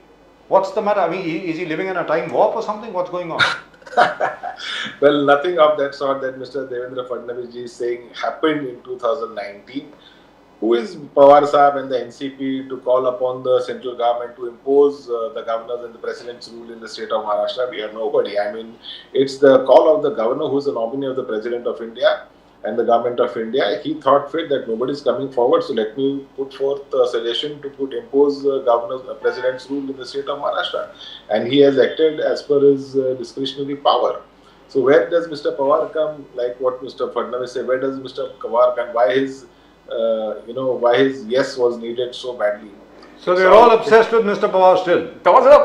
They are so much obsessed with Mr. Pawar that despite getting Ajit Pawar on their side, they have just managed to get 2.5% of the votes. That's it. You see a pattern. You see a pattern where Fadnavis ji at this particular moment on the conclave comes and tells everybody, I am telling you one more thing. मैं और एक चीज आपको उजागर करके बोलता हूँ. And then he says, I'm revealing this, that Pawar Saab had himself said that President rule should be imposed. I made the letter on Sharad Pawar Saab's behalf and there was corrections that Sharad Pawar Saab wanted, and I corrected that particular letter, and this was given, and then the U-turn. Now, are you seeing a sequence of event leading to what Sharad Pawar Saab went before the Election Commission, and what Supriya Sule ji is always telling, that we know what is going to happen, we know, and Fadnavis ji is trying to justify all that is going to happen. The party and the symbol which Ajit Pawar is claiming. Tapasya Saab, you see a sequence, you see a pattern?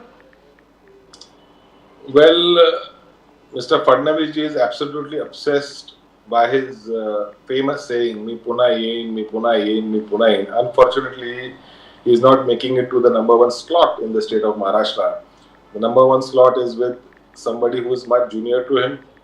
The #2 slot is again, there is another aspirant in Ajit Dada Pawar's form, who also is a big aspirant and a claimant for the #1 post. So Mr. Fadnavis doesn't seem to be getting that, and I think that is the real reason why he seems to be so disturbed. Well, a person of that caliber, a person of that stature, I didn't know. I mean, he backed up as a stenographer for Mr. Pawar and he had to type a letter and whatever. I mean, I don't buy that story at all.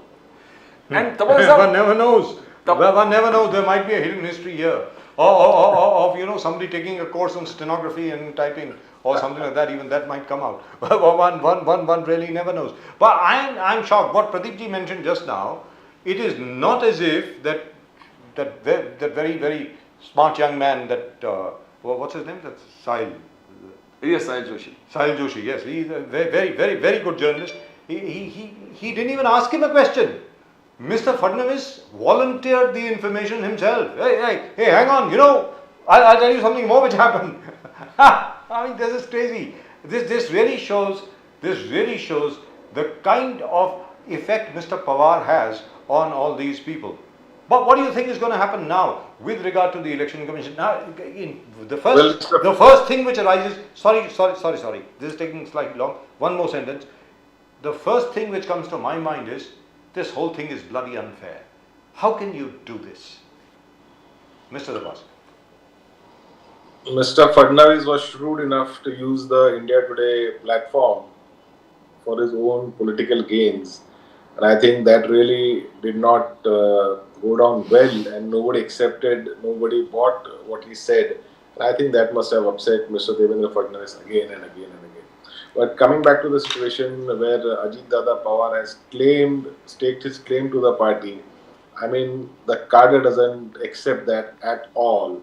MLAs may have gone, they may have switched their loyalties to Ajit Pawar, not out of the love for Ajit Pawar, but definitely for whatever other reasons that might be there, maybe constituency, maybe MP-led funds, or whatever it might be their compulsions, I do not know, or the compelling compulsion of the central agencies. So I do not know what their compulsions are, but they also know very well that it is Mr. Pawar Saab whose blessings got them elected in their respective constituencies way back in 2019. Now the graph of Pawar Saab is much larger. We are capturing the bigger scape in Maharashtra. Also with us is Uddhav Thackeray ji, who's gone through a similar situation, and his party cadre is absolutely intact. So is with the Congress, their party cadre is absolutely intact. So together with the Congress, with the Shiv Sena led by Uddhav Thackeray ji and our NCP led by our leader Pawar Sahib, we are going to make a resounding comeback to the political scape of Maharashtra. We are going to form the government. That's exactly what Pawar Sahib said at the India Today conclave. He said we will form the government in 2024. Tapada Sahib, Supriya Sule ji said that we refuse to accept the BJP's request that come with us. And then BJP goes ahead, breaks the family. Now she says breaks the family, Pawar family, and break the party. That is what Supriya Sule ji said. And then this is a continuous attack on the opposition leaders who don't comply. Like Uddhav ji refused to comply, same thing happened, the party was destroyed. Sharad Pawar ji refused to comply, the party was destroyed. Arvind Kejriwal refused his inquiry on the house. Sanjay Singh arrested. Before that, Sisodia arrested. And the BJP says liquor scam arrests are not over, there are going to be more arrests. So it comes back to the very fact that आप लोग बार-बार यही बोल रहे थे कि opposition is being targeted. Rahul Gandhi said opposition is being targeted, and now ये सच्चाई और हकीकत सब पूरे देश देख रहे हैं. तब साहब, the opposition is being attacked by central agencies, by the BJP. I agree with you. The opposition is absolutely being attacked. Supriya Sule very categorically mentioned this in one of her recent speeches, that the opposition is being attacked. I mean, nobody would buy Sanjay Singh being arrested for a charge, and looking at the way that he's been brought up and his family values that Sanjay Singh comes up with. I don't think nobody is going to have any kind of affection towards the BJP in northern India and in the state of Maharashtra and this western part of the country. It's the Shiv Sena led by Uddhav Thackeray ji and Pawar Sahib's NCP. I mean, what they have done to us and the Shiv Sena, nobody in Maharashtra is liking it. We are just keeping quiet. The electorate is keeping quiet and just waiting for the right opportunity. And the right opportunity lies in this little index finger that all of us have, and they'll press the right button at the opportune time. Mr. Tabase, I know this seems like a very trite question. It's a very whatever, but I have to ask it all the same. Almost 40 people died in Nanded in a 24-hour period in a hospital. I think 12 or 13 people died in Sambhaji Nagar. Prior to that, if you remember, in Thane, 18 people. 18 people had died. Perhaps it would do good to all these chaps, the CM, the two deputy CMs, perhaps to focus on that instead of focusing on what took place in 2019, what did Mr. Pawar say, allegedly say, what he didn't say, and so on and so forth. What do you think is going on here? I think there seems to be a lack of grasp of reality here. There is no lack of grasp of reality. I think the BJP is purposely trying to shift the goalpost every time they are cornered.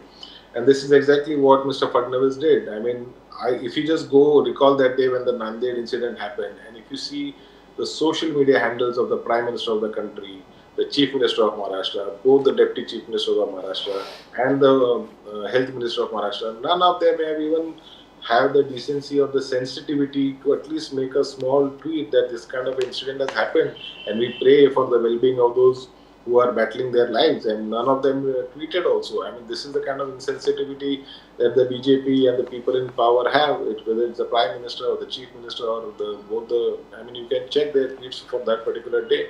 I tweeted the same thing. I was shocked that how come the Prime Minister is not tweeting this incident, and how come the CM, both the Deputy Chief Minister and the Health Minister of Maharashtra is not, trying to console the people. Supriya Sule went on, I think just 2 days back ago, she was in Nanded. I mean, she was met by grieving mothers, relatives of the people who lost their loved ones in that Nanded incident. I mean, almost 15 newborn babies lost their lives. Yes. I mean, she could not, Supriya had she almost had a nervous breakdown at that point. Yes, she did.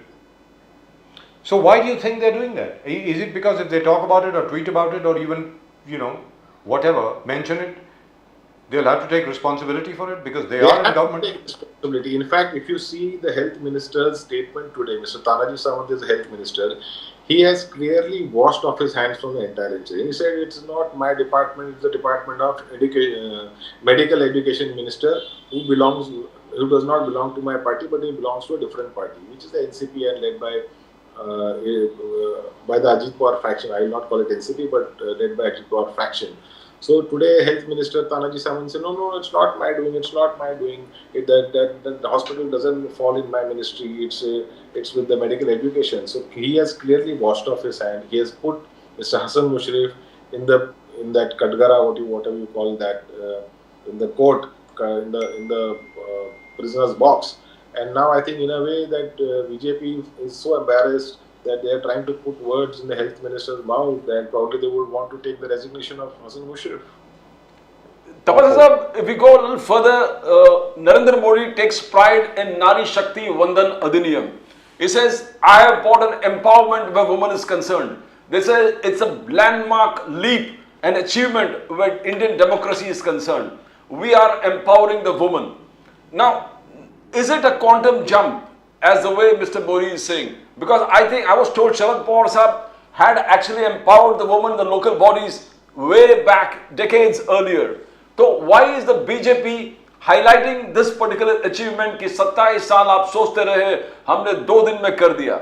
Tapasya Sahab, can you throw light on Pawar Sahab's achievement, Sharad Pawar Sahab's achievement which he had done decades before? Sharad Pawar ji got women reservation in the local self-governments quite some time ago. Maharashtra 1994. First state under the leadership of Pawar Sahab to give 33% women reservation in the local body. Later on, it was increased to 50%. Now that the BJP government in the center had a full mandate in the Lok Sabha and they knew that this bill will come in, I just want to ask, when will it be implemented? Whether it will be implemented to 2024, 29 and 34. If it is 34, then should we call it a quantum leap? I mean, that's the whole question. Whether the bill, whether the law, if not implemented within 10 years, whether it will be still applicable in 2034. This is the whole question. So BJP has no answer when they are going to implement this 33% reservation for legislators and for parliamentary women parliamentarians. I mean, they have to redo the entire delimitation of constituencies and so and so. We see the Bihar model where the caste census was done by the Bihar government, and this has thrown harrowing pictures regarding the deprived community. It's almost 85%. I mean, where are we? In which reality are we living? So we have been demanding that the caste census should be taken pan-India, and everybody should know what is the situation. If you are targeting a particular community as a beneficiary of a government scheme, and you do not have the numbers. I mean, the numbers that we have are so decades old, and they are absolutely not relevant in 2023 and 24. So government should accept what Nitish Kumar ji has said, what Sharad Pawar ji has been saying all along, to have a caste census pan-India and give the state a proper legitimate framework of numbers that the targeted audience, the targeted communities, the beneficiaries, for all government schemes, this is the number, and you need to rework the financing model, you need to rework the budgetary allocation. So this is not being done. So it's all a hogwash. The government of India. Or otherwise, as Rahul Gandhi suggested in his speech in the Lok Sabha, you already have the figures of the 2011 census which you haven't released. Perhaps that could serve as a base. Perhaps. I don't know whether that will be, because even that is about 12 years old. So you really can't. I don't know whether you can actually take that as a base or not. But the point is, the fact remains that this bill is not going to be implemented now. It's going to be implemented, if it is at all, it is going to be implemented perhaps in 2029 or 2030. Now, do you know of any other bill passed in Parliament which will be which is to be implemented, say, 6 years later or 7 years later? Do you have any knowledge of that? I mean, just wanted to know. I have not been able to find out any. I derive my knowledge by great thinkers like you. So I'll wait for your comment. I keep on reviewing your status. I haven't heard. I have not seen in the entire parliamentary history of India that a bill has been passed which will be implemented only 7 years later. I think that's a first. It is absolutely an eyewash that the government of India has tried to throw to the 50% population, gender population of this country. So I think the women electorate it has not gone down well. People understand. People are not they understand what is in between the word, in between the lines. Written So do you think the same thing applies with regard to this government's promise of Maratha reservation? Do you think the same thing applies? This government has no agenda. The only agenda that the Eknath Shinde government has to keep the 40-45 MLAs intact. Ajit DADA has an agenda to keep his 40 odd MLAs intact, and Devendra Fadnavis ji has an agenda to keep the ball playing in between Ajit DADA and Eknath Shinde ji. So Devendra ji is having his last laugh. Both of them are fighting for the number one slot. The government of Maharashtra has spent crores of rupees for publicity, for this image makeover that Eknath Shinde ji desperately needed when he took over as the Chief Minister of Maharashtra. But look at the state of affairs. I mean, you don't have money to buy the medicine. And in fact, it would be my request to Ajit Dada as a finance minister of the state. Every time he has raised the MP-led funds, he has raised the salaries of the members of parliament. I mean, was that important, or was getting medicine to the right people, was that important? If tomorrow, if he makes a new budget and if he raises the salary of member of parliament, member of legislatures, I'm definitely going to go ask, why don't you raise the salary of doctors? They can be paid more professionally. So a professional talent can go into rural area and cater to the 700 to 1,000 OPDs which come to a government hospital in any district of Maharashtra. Or at least fill up all the vacancies. Absolutely, there is almost a 50% vacant seats Yes. in almost most of the hospitals in the In all departments, by the way, in all departments, including nurses, including ancillary staff, including doctors, including everybody else, including helpers. They have not been recruited.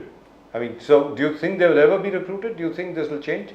Or will we have to wait for the next tragedy? I hope it doesn't happen. In the old days when we were in the college, that time there used to be a good institution called Public Service Commission, and I think all the vacancies would be filled up by that Public Service Commission, whether it's class 3, class 4, class 2, class 1, any of those vacancies. I'm sure most of us in those days were aspirants for various government jobs, whether it's a central government job or a state government job, and we had a high regard for the Public Service Commission. But I think the Public Service Commission has practically been defunct. You're hiring agencies, giving them certain mandates, and you are asking them to recruit thousands of people. Who knows what caliber of people are being recruited, and what is their accountability, and what is the accountability of a person who is recruited by a third-party agency. So in effect, what you're really saying is this is a government on contract. Absolutely, it's a government on contract. Everything you are asking tehsildars to be on contract. Yes. What kind of government is this? And even the police, by the way. There's a new thing coming. Lots and lots of cops are going to be, on contract. Have they lost it? For want of a better word. I think the government has no agenda. They want to totally disrupt the government machinery. They want to put the country or the state in total chaos, and this is something very, very tragic for us to see. How can you have a contractual person on a government, whether it's a revenue department or whether it's a medical department or an education department? What will be his sole responsibility towards the subject that he's going to rule? I think this is a very serious thing, and we need a bigger debate on this pan-state, pan-India debate, and the government has to infuse funds in the government machinery to pay off your employees. You see, there are governments across all the countries in the world, and there are countries who have high corruption, and there are countries who have absolutely negligible corruption. So why don't you take the good things from them and implement the same in your country? Pradeep ji. Tapal sir, the India Alliance, Rahul Gandhi ji, jitni abadi utna hak. The India Alliance has made its agenda absolutely clear. On coming in government, the first thing that you're going to do is you're going to Jatiya Janganna. You are absolutely sure about it. Rahul Gandhi has been pitching, Sharad Pawar along with everybody has been. Now, you 84% after the Bihar caste census. You want more. So is that agenda absolutely clear? Because Rahul Gandhi ji pitch कर रहा था कि 90 में से secretaries में से सिर्फ 3 OBC है. What is going to happen? We need social empowerment where OBCs is concerned. That is an agenda, Tapal sir. Definitely. You have to give due representation to all the communities. India is a country with diverse communities, diverse religion, diverse ethnic backgrounds, and I think all have to be represented. and this has to be done by the government of India, government of the state, by the respective state. And what is wrong to have your record straight? I mean, you have done your land record straight. You have done your uh, uh, Indian penal codes straight. I mean, what is stopping you from getting the caste census in the right order, so that everybody knows, every finance minister who's going to make a budget in the first quarter of the financial year. I mean, the last quarter of the financial year. I mean, he should know. I mean, what is his budgetary allocation to specific communities, whether it's the Adivasis or the OBCs or the SCs or the economically backward classes. This is very important. I think, as you know, bureaucrats thrive on lack of transparency. So do lots of governments. So, but we have to change the system. I mean, Yes. if you can get private minds also, there's nothing wrong. But accountability has to be ensured. I mean, if you're not going to have accountability in place, somebody who's going to work for a 5-year contract with you as a tehsildar, and what if he just rewrites the entire land records and then suddenly you realize that he's a resident of Switzerland. You want to comment on Narendra Modi ji invoking last ex-Prime Minister Manmohan Singh ji on the first right of nation's resources to the minorities, and among the minorities to the Muslims? Is this agenda being set for the 5 state assemblies and 2024? How do you see it, Tapase sir? I think the speech writer of the Prime Minister very carefully selected a few words and omitted most of the words. Yes. Either he did not see the full video of former Prime Minister Manmohan Singh ji, or he wanted to play politics in it and very selectively he used those words. It is absolutely false, absolutely absurd.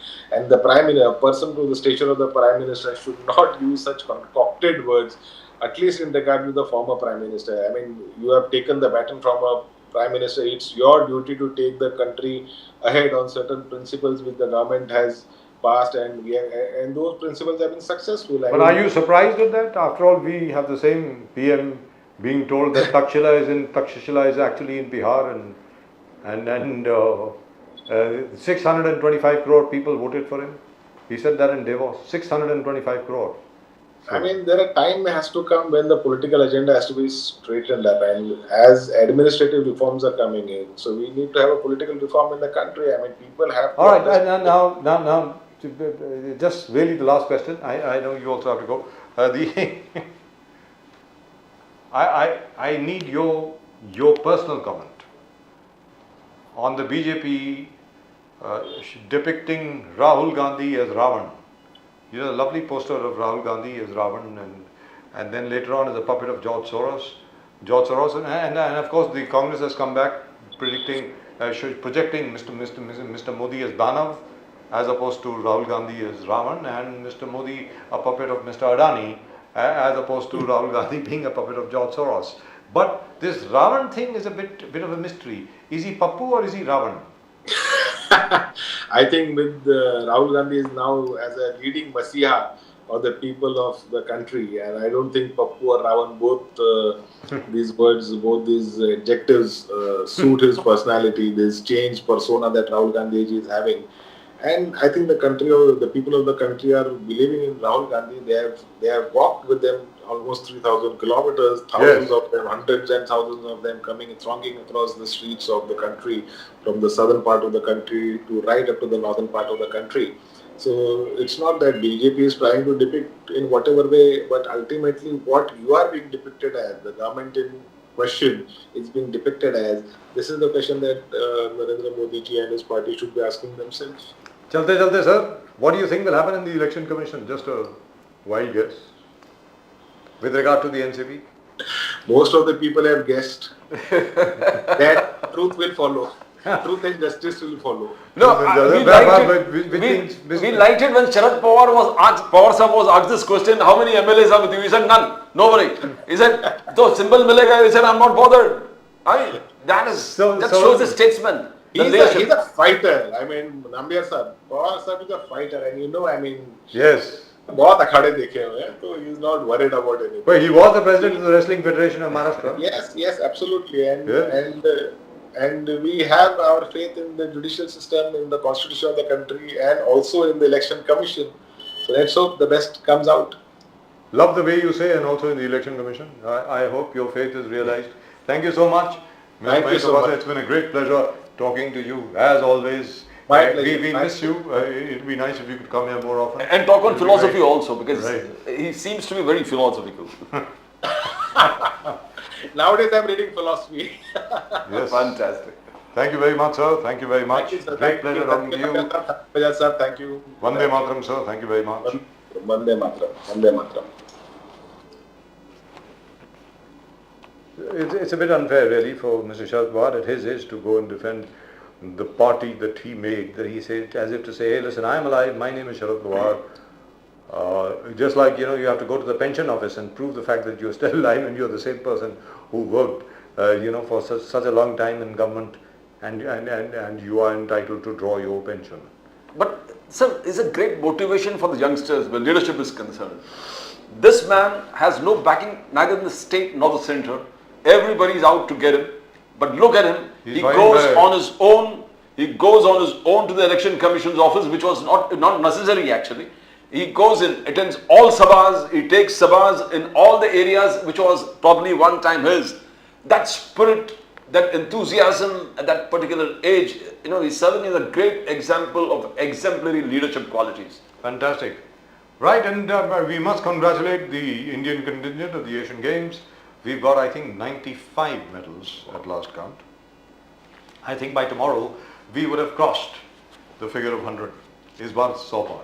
And I think Mr. Modi needs to be congratulated for that, irrespective of whatever might be the opinion of other people. यहाँ पर सीधी सादी बात है, मोदी साहब का focus हमेशा रहा है इस बार 100 par, and that India should also become a sports superpower, which is fantastic. And I think that is fantastic.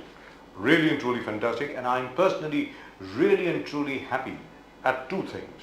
One, Neeraj Chopra, Kishore Kumar Jena winning the gold and the silver in the javelin, something which has never happened before in the javelin throw event ever since the Asian Games started. Number two, the gold medal in hockey, men's hockey, comes back to India. Absolutely fantastic. And as you said, another leadership qualities which people can learn when Narendra Modi ji is concerned. You set realistic targets, Yes. achieve them, and then move ahead. You know they're realistic, even Yes. though other people might not think so. Bilkul, sir. So, All right, and can we have that thing again, please, where it's all about, subscribe to the channel? Can we have that thing? I don't know why the guys have not put it out at all today. सब लोग भूल गए लगता है. Can we have it on again, please? You guys have put it on for exactly 1 second or so? Or क्या मतलब है? Like, share, subscribe. All right. Please do subscribe to the channel. Channel को subscribe करें. नई शन्ना को अगर आपने अभी तक सब्सक्राइब नहीं किया है, अपने कमेंट जरूर भेजें. I'll try and read them out, or we'll try and read out as many as possible. We do have some comments. Let's take a look. दिखाएं, जरा comments दिखाएं क्या है.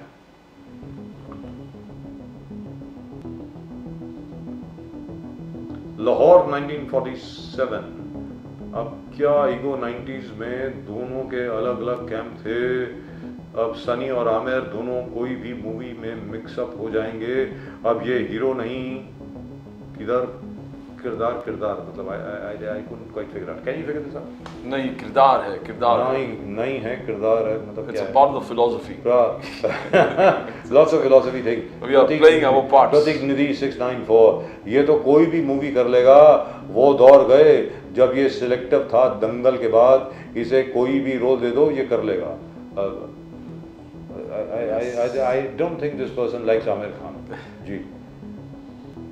This was Mr. Hemant Kamble with us. Hemant Kamble, our friend. Sarji, Dean of Nanded Hospital, who's a Marathi, was forced to clean toilet. Why MNS has not taken out a protest against the MP, Sri Patil, who forced the Dean? Where has the Marathi Asmita gone? Or is it that Marathi Asmita is enlightened when the person in picture is non-SC, ST? Yes. Right. That is just about it. That's all we've got for you in so far as the comments are concerned. Please do keep sending in your comments. अपने comments जरा भेजते रहें. We love to read your responses. Some of them, of course, are very, very colorful. बड़े colorful responses होते हैं आपके. और कई तो गालियों से भी भरे होते हैं. लेकिन फिर भी रिस्पॉन्स ज़रूर भेजें and do subscribe to the channel. Subscribe नहीं किया अगर आपने चैनल को तो ज़रूर सब्सक्राइब करें। नेशन नाउ वो घंटी बनी है ना, उसके ऊपर ज़रा बटन दबा दें। That's it, that's all we got for you in tonight show. Pradeep ji और मेरी तरफ से आप सबको नमस्कार। जय हिंद, जय महाराष्ट्र, जय भवानी, जय शिवाजी, वंदे मातरम। Vande Mataram.